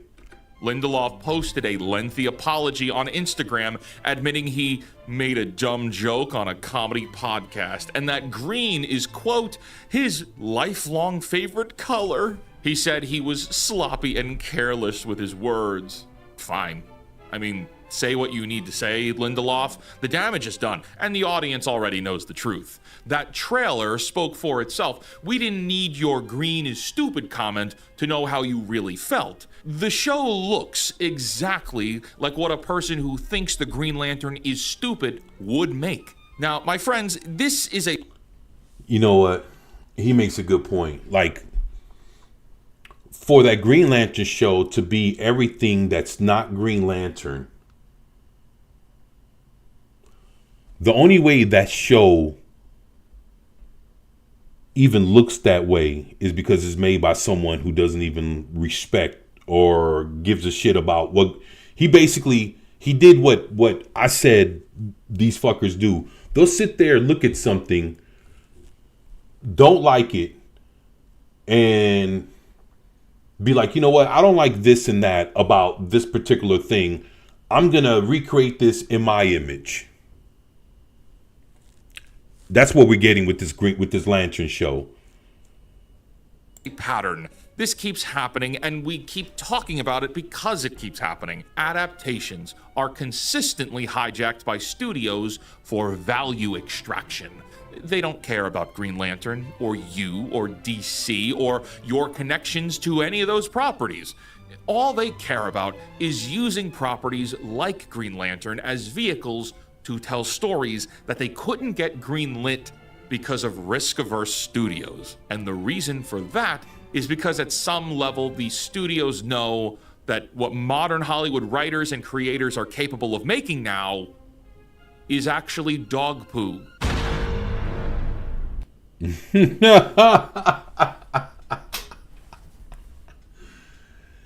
Yep. What's up, Memes? What's going on, brother?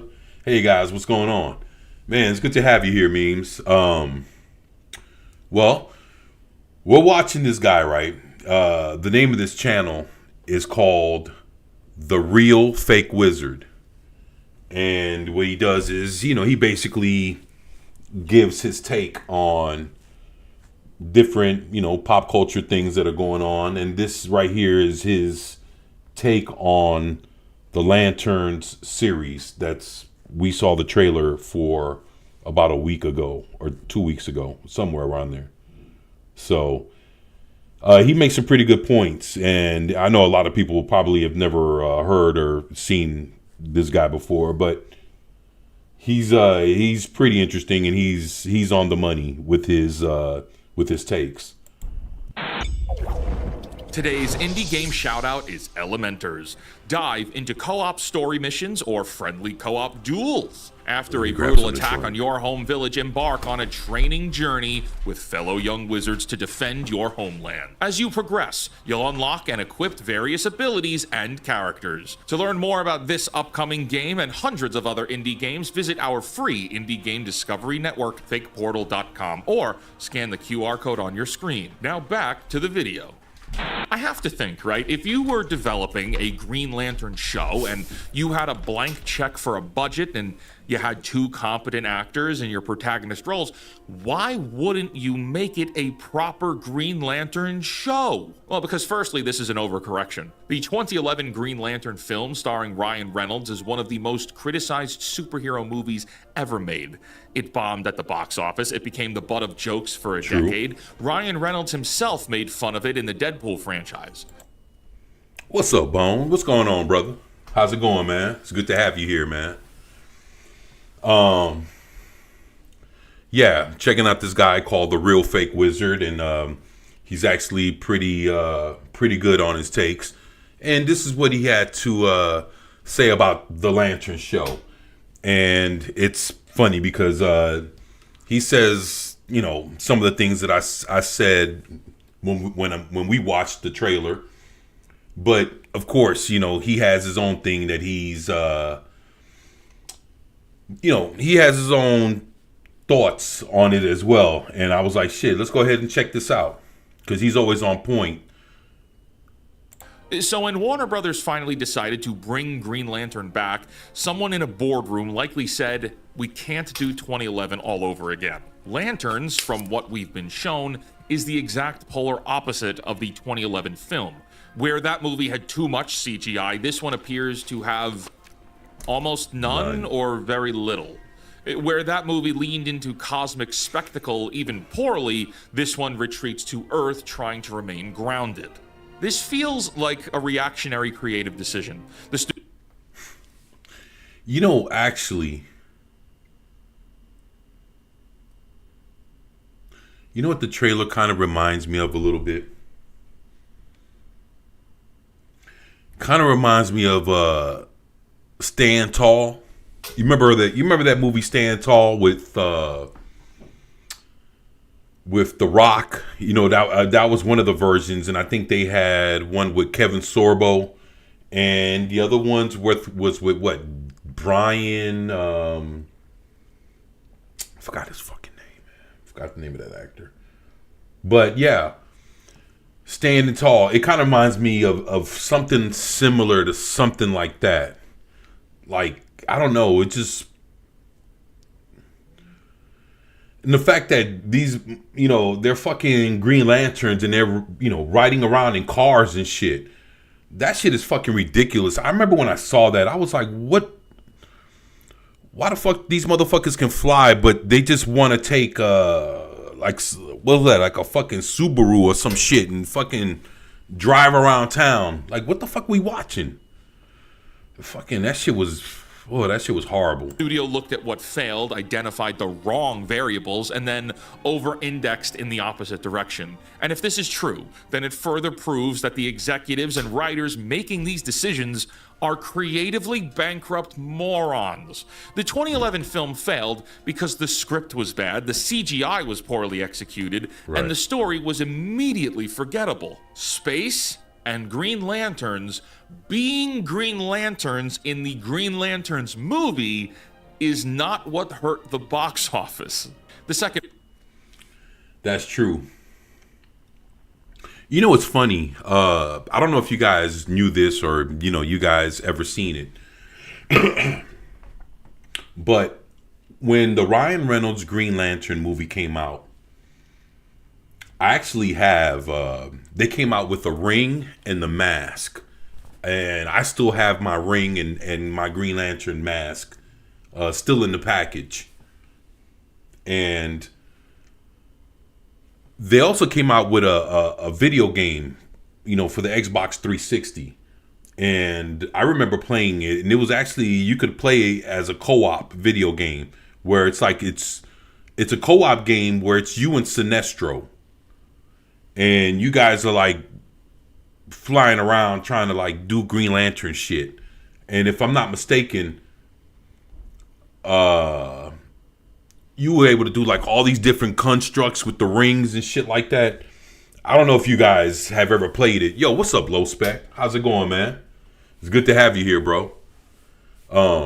Yeah, I'm not sure if you guys ever played it or had a chance to check it out, but there is a Green Lantern video game that came out for the Xbox 360.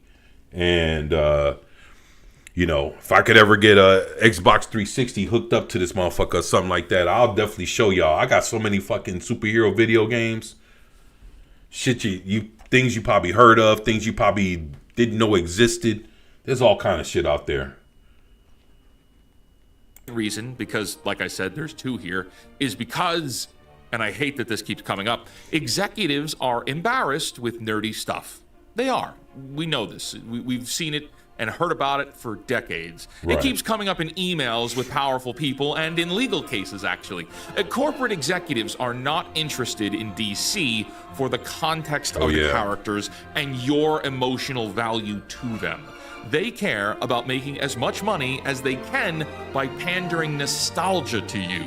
They think Green Lantern is stupid, and when Green Lantern is passed to a writer who narcissistically thinks they can outperform the source material because they also think it's stupid, well, we get Green Lantern with no green in it. Grant. Did you hear what he just said? Wait, did you hear what he just said? This video just came out.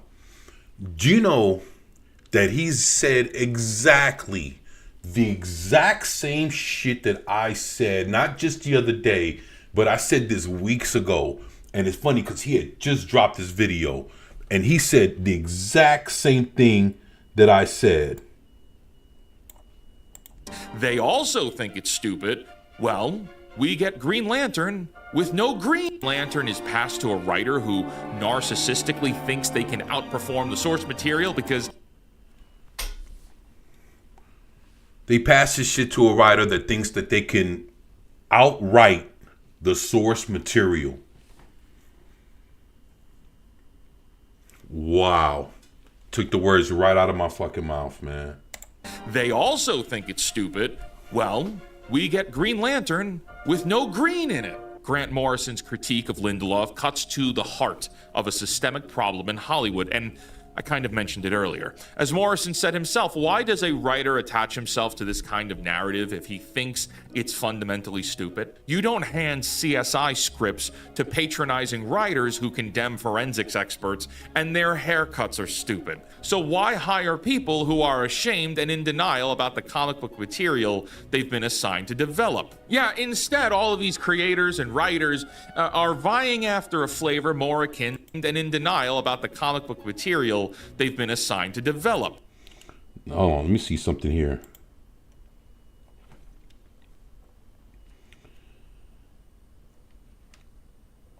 He says, why don't they turn down jobs they're not suited for?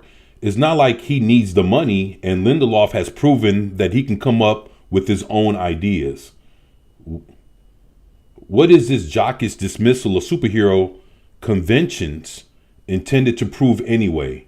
Does Lindelof imagine it makes him seem less nerdy? It's a bit too late for that. So what's it all about? The only people who give a fuck about the Lantern's TV series are Green Lantern fans. Why alienate them at the start? That feels more like stupid, is what he actually said. Wow.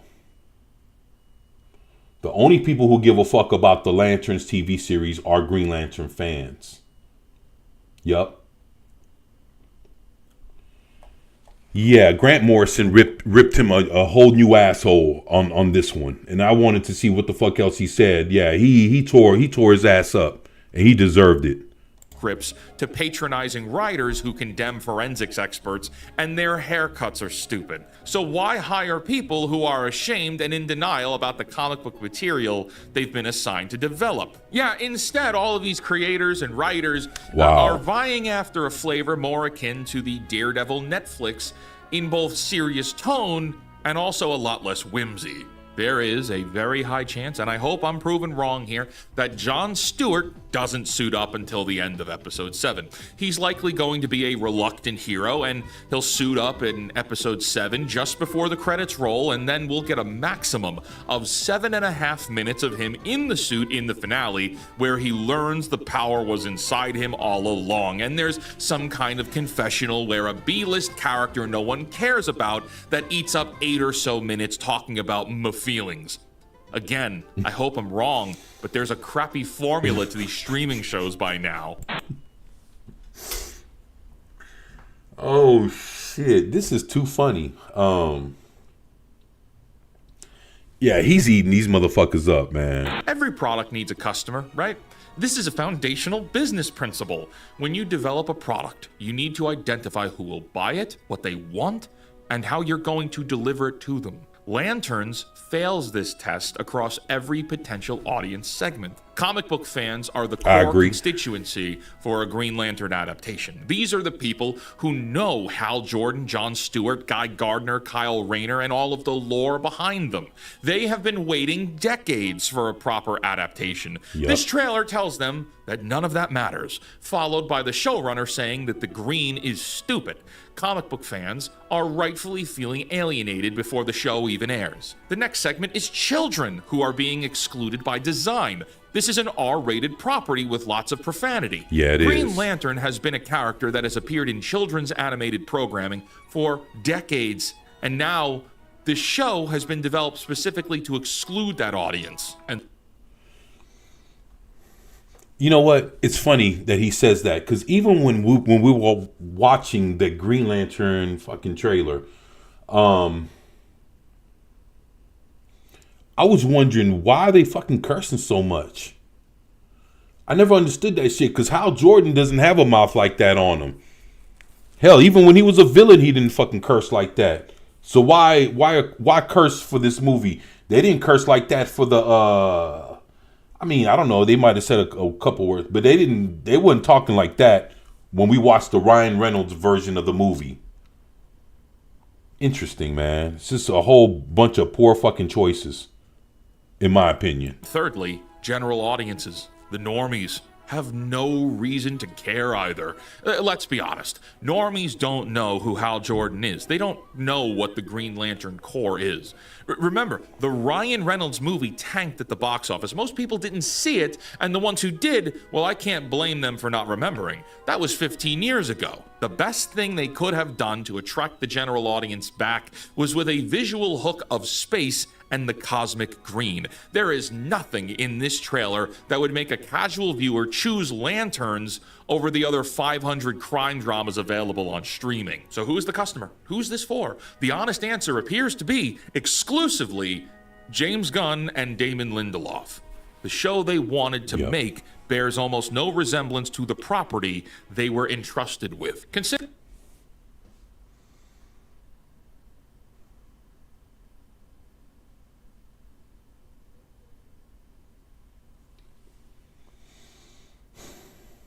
You know, that's the exact same thing for like Supergirl. If you really look at Supergirl isn't what we're getting. Like, her character isn't the shit that we're getting in this movie. It's a storyline that only went like 3 or 4 issues about Supergirl in some like alternate universe type like some like not even it's an Elseworld, just like a what if. It's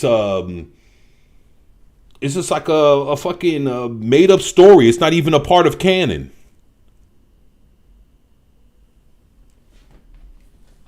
And then you want us to take that version of Supergirl that's not even a fucking thing, really. That's some bullshit. Where she flies around and gets drunk. Like, she don't do that shit in the comic books. She did it in Tom King's comic book, but he's a dipshit who wrote a shitty Supergirl comic book that nobody really fucking read, except for James Gunn. Considering the impact of James Gunn's creative leadership over the DCU, I don't understand how something like Lanterns is going to help at this point. I think this show, and moreover the franchise, is in a terrible spot. On February 4th, 2026, Ted Sarandos, the CEO of Netflix, testified to the Supreme Court that James Gunn's Superman film underperformed at the box office. Yep. Of the audience that saw that film, 50% of the audience liked it, and 50% of the audience hated it. I couldn't stand that doesn't account for the larger viewership that it could have had. Ask most people on the street if they've seen the new Superman. Most of them are going to say no. On HBO Max, we look at Peacemaker.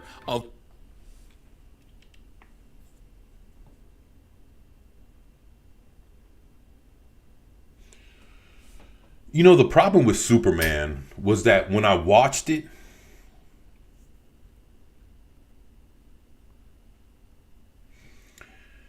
I found myself, like, I kept rolling my eyes and I kept looking like, I can't believe, like, I'm watching what I'm looking at. I can't believe that I'm seeing what I'm seeing, basically. I rolled my eyes so many fucking times, and I bet you if you guys could have seen me watch that movie, I couldn't tell you how many times I said, man, get the fuck out of here. Like, I just kept like, man, like, get the fuck out. What? You know, the fight scenes were fucking horrible. Like, they're sitting there and they're fighting in a fucking football field. You know how lazy that is? To think that a bunch of fucking superheroes are gonna fight and that fight is gonna be contained within a fucking football field when you got like damn near like what, you got all these fucking villains and all these heroes fighting. Like, come on, man. This shit was it was bullshit. You know what it looked like? You remember at the end of Kick-Ass 2? I hated the end of Kick-Ass 2. At the end of Kick-Ass 2, you have the two sides. They're all fighting in this fucking open space, whatever the fuck. And it looked fake and corny and so choreographed. It looked like shit. And that's what this Superman movie looked like.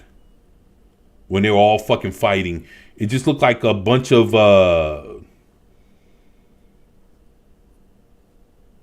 it was bad. It was horrible. I can't fuck that movie, man. I can't stand it. Which John Cena does an incredible job as an actor with, but the writing is polarizing. It's tone deaf, it's preachy, and it's far too vulgar. And by the end of season 2, the finale drew only 435,000 households, representing a 39% drop in viewership from the premiere and a 25% decline from season 1's finale, as per the Samba TV analytics. Superman underperformed. Creature Commandos. What is that? Am I right? No Batman on the way. Peacemaker 2 has one of the worst endings in television history. Supergirl is not going to be a box office hit. Clayface? We're doing a Clayface movie before we get Batman and Wonder Woman? We get Clayface? Okay. Well, how about Green Lantern? I've said that Surely too. You can do a faithful adaptation of the cosmic Green Lantern Corps, right? Like you put Hal Jordan as the mentor to Jon Stewart, and you even do the whole True Detective thing, but you put it in space. No. Instead, we're in the American desert. Hal Jordan is a washed-up loser, and they're barely going to be suited up. Rhetorical question here. Is this sustainable? For 2 reasons. 1, James Gunn was brought in to make money, but realistically, that's not happening. And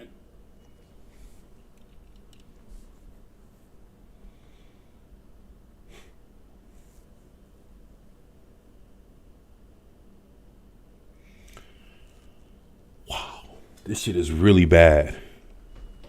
It's fucked up because the way he's putting it, it makes you realize how bad this shit truly is. This whole DC thing is really, really a heaping pile of shit.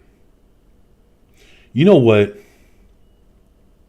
Even Lobo looks terrible. I'm not gonna lie. I seen Jason Momoa's Lobo. It looks fucking horrible. Especially the face paint and all that shit. Or whatever the fuck. Like, all that looks fucking terrible. It looks bad.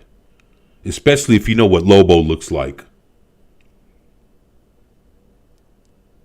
Yeah, man. I just can't, man. I can't, man.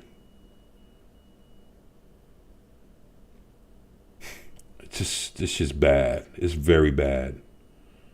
with every iteration that underperforms financially or disappoints audiences, what's left at the end of that path? Which leads to 2, how many times can DC properties underperform before the brand is permanently diminished? Superhero products aren't exactly in the best condition with or without James Gunn involved. This is like a Jenga tower about to collapse. And so, when you look at this Green Lantern property, which should be an origin story and should reintroduce who and what the Green Lanterns are and establish why they're important and that they're extremely powerful, instead, they choose to do a grounded buddy cop with drab colors. It's like I said before, most audiences don't know the Green Lantern origin. At least not anymore. You might. Like, you may tell me in the comments, Wizard, I know everything about Green Lantern. It's funny because I do. I know the history. Matter of fact, I have autographs of the guy that, created Green Lantern. And I'm talking about the original creator, shit. Lord have mercy.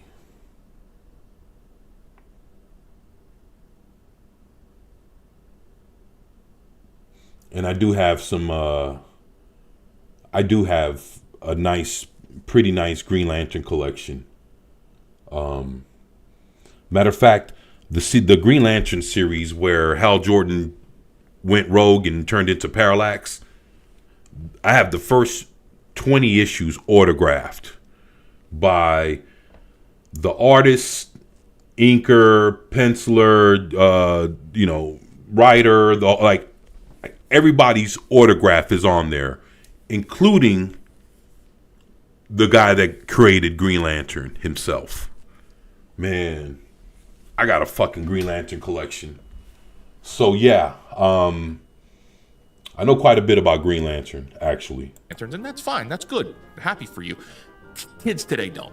Okay? Right. Kids today don't know who Green Lantern is, who any of them are. And they have no reason to care. So by saying Jon Stewart is going to return in Man of Tomorrow, a kid is going to be sitting in the theater saying, Daddy, who's that? Because they didn't watch the HBO Max show, because they couldn't watch the HBO Max show, because it was a mature audience show that wasn't for kids. Now, Right. for good old showrunner Damon Lindelof, this turn of events is not new. In 2019, he Lindelof was the is a weird showrunner for dude. HBO's Watchmen, which is well known for being something of a bastardized sequel to Watchmen by Alan Moore. Moore hated this show, as he often hates adaptations of his work. That's not new. In response, Damon Lindelof sent him a self-deprecating letter that attempted to recognize Moore's complaints while establishing some form of emotional connection with the man. Dear Mr. Moore, I am one of the bastards currently destroying Watchmen. Moore described the letter as containing, quote, neurotic ramblings, and then told Lindelof, don't bother me, which is very funny. And here we Wow. find a repeating cycle. Lindelof insults the work of a legacy property, whether by directly insulting the work or producing an adaptation that insults the work. The original creators confirm that they have been insulted, and then Lindelof turns into the cable guys from South Park.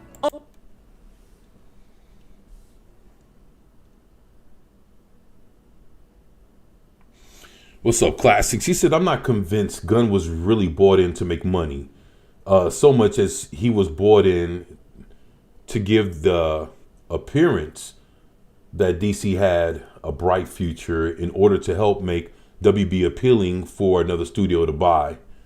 I agree with you there.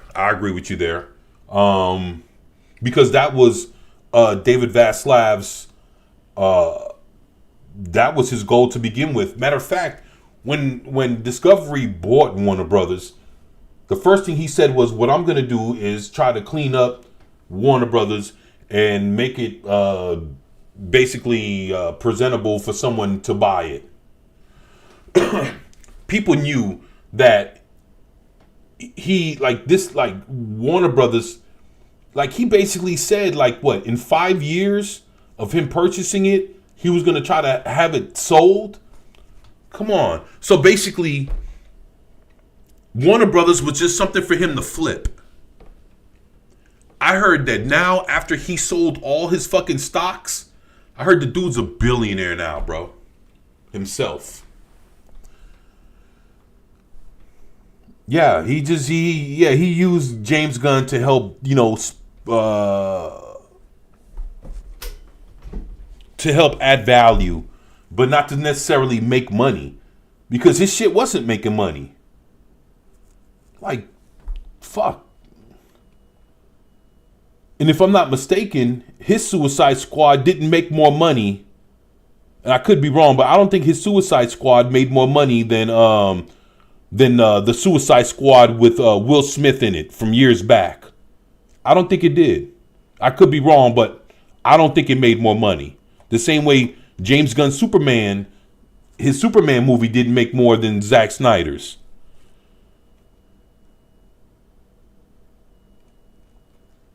Now that has been accomplished, and I wouldn't be surprised if Gunn departs when his contract is up a year from now. I hope he does. The thing is, he didn't add any value to the company through his contributions. It's like basically DC Studios is his own pet project, and everything that's coming out is what the fuck he wants out, not what the people want, not what the fans want. It's like he's getting all these weird, shitty characters or whatever and putting them out there, and nobody gives a fuck. Who gave a shit, and not to diss Creature Commandos, but who gave a shit about Creature Commandos before he talked about them? Nobody. Did the comic book skyrocket? You fucking right it did. Because right now, if you want to buy some Creature Commando comic books, you're going to pay an arm and a leg for them. But at the same time, does that make what he made good? No, it doesn't. It's like, fuck, you know, it's like you trying to, I don't know, man. He's into that weird shit just like Lindelof. Like that's why they both got along, you know, great, thinking that this was a fucking good idea when it wasn't. Oh no, we're so sorry. We didn't mean to hurt your feelings. Oh, whoa. Obviously, you can't take Lindelof at his word. And don't at all expect this upcoming Lantern show to be worth watching. When fans expressed frustration about the lack of green in the trailer, HBO's official account responded by zooming in on a green plastic fries basket visible in the trailer and posting it with the caption, "What do you mean there's no green?" DC later reposted it. The official social media accounts for this show mocked their own audience. The people expressing concern are the same people who represent the only guaranteed viewership for a Green Lantern property. That motherfucker's hitting it right on the money. So yeah, that was Vaslav's whole mission, and when the sale went through, Vaslav cashed out. Of course, yeah, he cashed the fuck out. And I heard it wasn't even just him. It was him and all the other execs and stockholders and shit like that. Everybody, they just fucking... And just remember, like, if some people played it smart, when WB was at its lowest, a lot of people bought in, and all of a sudden now their shit's up there now. So, I mean, that's the thing. It's like,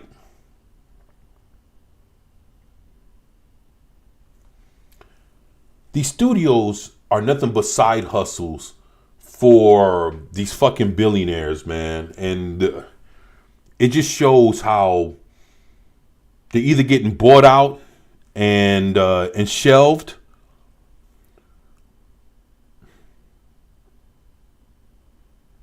or they just, get like moved around and sold, to entity after, company to, they get sold from company to company every, so many years.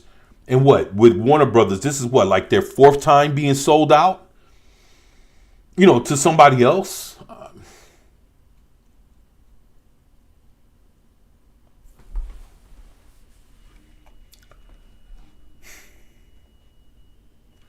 Yeah, man. Let's go, man.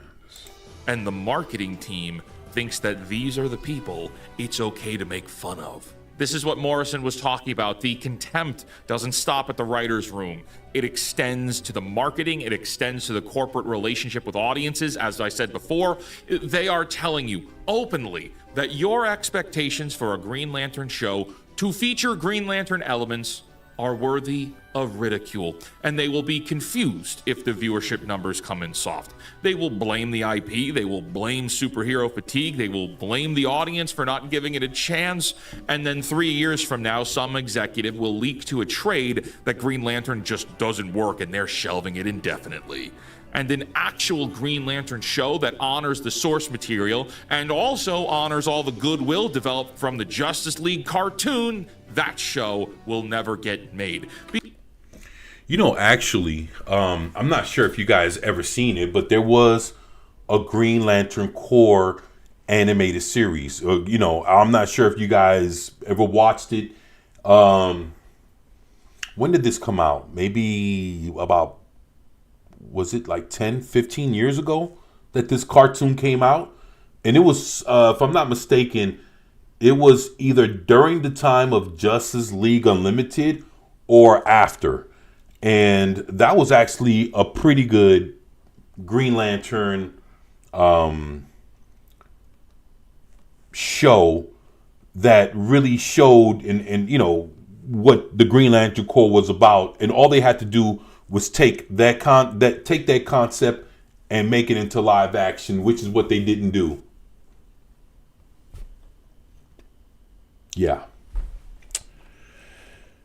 Yeah. Because these people burned the opportunity, and they'll make sure it's the property that takes all the blame. Lindelof apologized. He said green was his favorite color. He said he was honored to work on the show. He said he'd let the work speak for itself. Well, the trailer has spoken, and it said that green is stupid. Until next time, create, innovate, inspire others to do so as well, and for the love of God, cancel Disney Plus.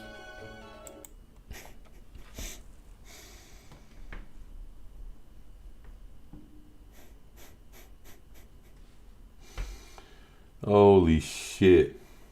Very funny. The real fake wizard, y'all.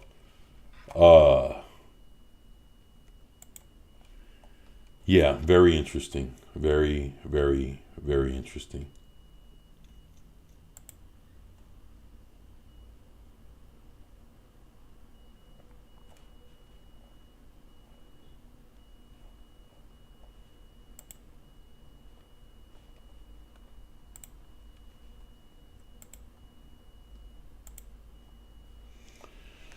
Yeah, so yeah, very interesting. Makes you kind of look at things a little different. It's funny. It's like actually stuff that we've known, but it's good to see that people are starting to look through the bullshit and realize what's really going on. But I like this the real fake wizard dude. I like him. I like the way he put that shit together. Very, very, very good. I like good video. Very good video. So yeah, I mean, I'm just tired. I'm tired of just looking at all this shit and just seeing how fucked up it is. I'm just ready to I'm ready to get back to what's good and what's fun. And I'll tell you what, me myself, I noticed that until these studios course correct, if they ever decide to do that, it's going to be up to the fans. And the thing is, there's a lot of people that love all these characters, and they don't give a fuck who owns them or whatever. What they're going to do is they're going to work their AI and they're going to come up with good stories or whatever the fuck. And it's going to be exactly like the Punisher that we watched earlier. That was some good shit. And you got people like that would sit there and of course, they gotta, none of that shit is for free. You got to pay for some of that shit. But you putting in the hard work of creating the stories, trying to, make it action packed and give somebody something that you would only read in a comic book, but you can't really find that, in a TV show. But we'll see. But yeah, that's why I'm sitting here watching like fan films and shit like that, because a lot of people don't check out a lot of the fan films that are out there. And you have real fans that are truer to the characters than a lot of people that are getting paid all this fucking money to create something that everybody hates. Yeah. So that's what it is.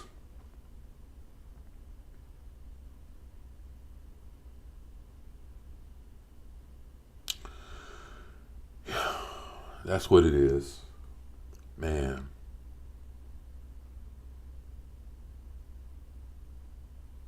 I know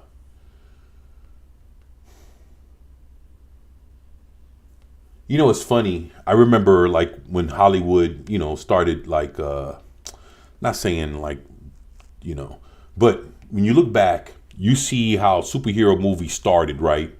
With little TV shows, little movies, like the old school 1979, Doctor Strange, the old school Captain America movies when he was like on the motorcycle with the fucking helmet.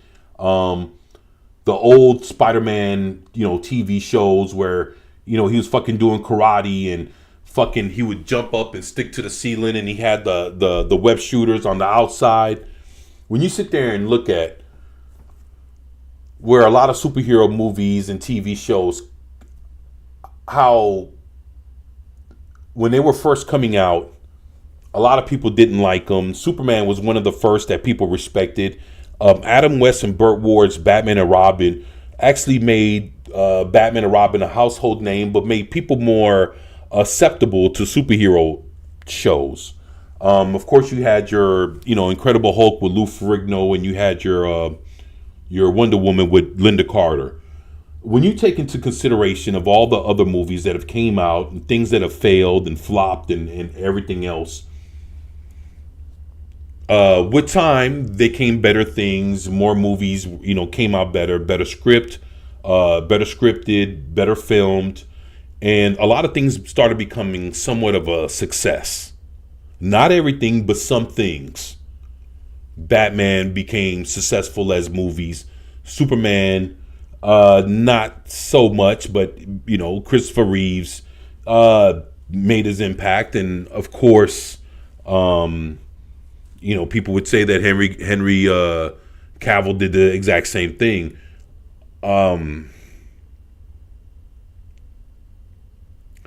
And of course, you have your Christopher Nolan's Dark Knight series. And then, of course, we can't forget that whole Marvel Cinematic Universe, the ones that were successful. That, over 20-something movies, over X amount of phases. Even to the point where Endgame was one of the highest grossing movies of all times. I mean, shit. Superheroes have made, superhero movies have made strides, over time. But right now we're at a point where, for all the strides that superhero movies have made, right now they're starting to suck again.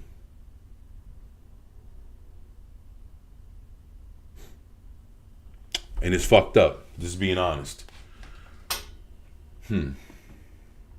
Interesting. To see how much superhero movies have grown for people that would have never given a fuck about them to sit there and have watched them all and been invested and sit there and, whatever the fuck. And now nobody wants to watch, and it's just it didn't even happen in 10 years. It happened like in 6-7 years. It's fucked up, man. And it's for all the reasons that, that we saw here in the Real Fake Wizards video. Yeah. Yeah, it's just fucking, especially when you're a comic book lover, it becomes disheartening, especially like when you see shit like that happen in movies, or you get to read today's comic books on some of your old favorites, and you get to see how they're treated in the comic books as well. Yeah, it's fucking disheartening, man. Hopefully it'll get better. Yeah, but I've been on here for 2 hours and 20 minutes. I think I'm gonna go ahead and take off and try to get me something to eat while it's still a little early. But I had fun, and hopefully tomorrow's Wednesday. Hopefully tomorrow's Wednesday, right? Or tomorrow's Wednesday. So hopefully tomorrow, when I come on, we'll get back to where winds meet. And, I would like to do that. I would like to go back, play a little bit more. But I feel like, today's show was pretty good. Covered, some things that I felt like needed to be covered. And I'm definitely going to get deeper into these things. And I'm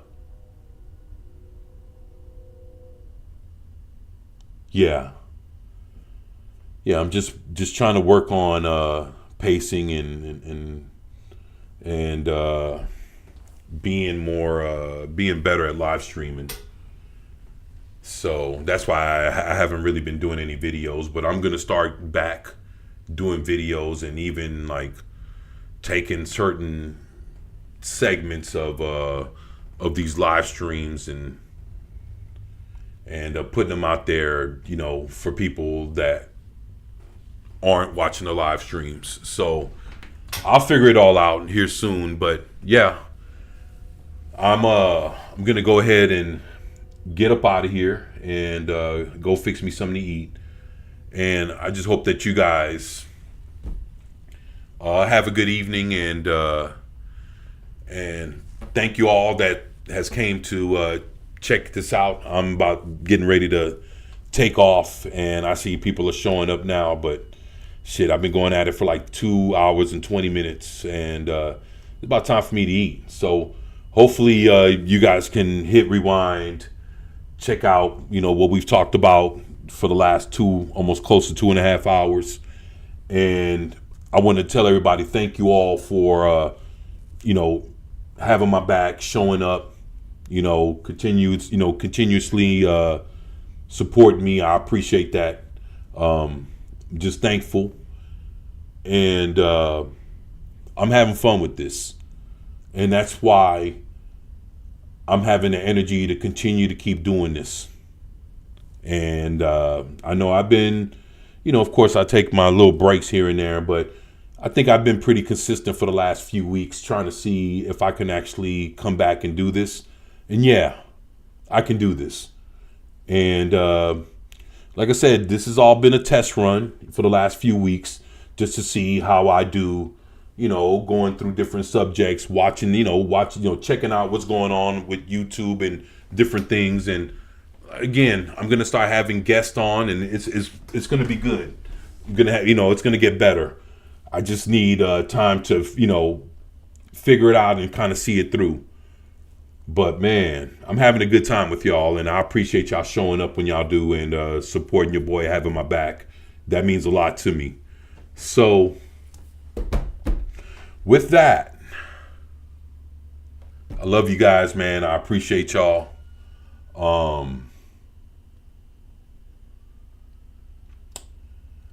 And I look forward to getting with y'all tomorrow. All right. So before I go, I want to give a shout out to Bone. Appreciate you, Bone. My boy Classics. Appreciate you, Classic Comics. Lady Miss, you're awesome as always. Appreciate you always having my back every day. Appreciate you, girl. Low Spick Linux Laptop, my man. Thank you, man. Jeff, always awesome, man. Memes of Destruction, man. Memes, man. You guys, boy, you see what Memes be doing on his channel, and he be doing some shit that, man. You got to watch him, man. He's a smart dude, man. Memes knows his shit. Very smart guy. My boy Steve, Maddie's daddy. Yo, appreciate you for being here, man. Thank you, bro. Thank you so much, man. Let me see, anybody else? Seems like I got everybody. Hopefully I didn't miss anybody. And for everybody else that, that's watching me right now, appreciate y'all. Yeah, thank you, Bone. I appreciate you, brother. Man, game over. yeah, man. I like that. I like how you put that in there, man. But yeah, you guys, man, you guys take care, man. You have a good night, man. Go get y'all something to eat, get y'all something to drink, get y'all some rest. Watch some of these other good YouTubers. Like you can go to Classics channel or go to Low Spec and everybody else. They got some good shit. Go check them out. Subscribe if you haven't. And yeah, I got this train coming. So with that, I'm going to go take off, man, and go catch me something to eat, man. I love you guys, man. Wow. But until next time, it's your boy, 24/7 here with 24/7 Fusion Media, and I am out. Peace.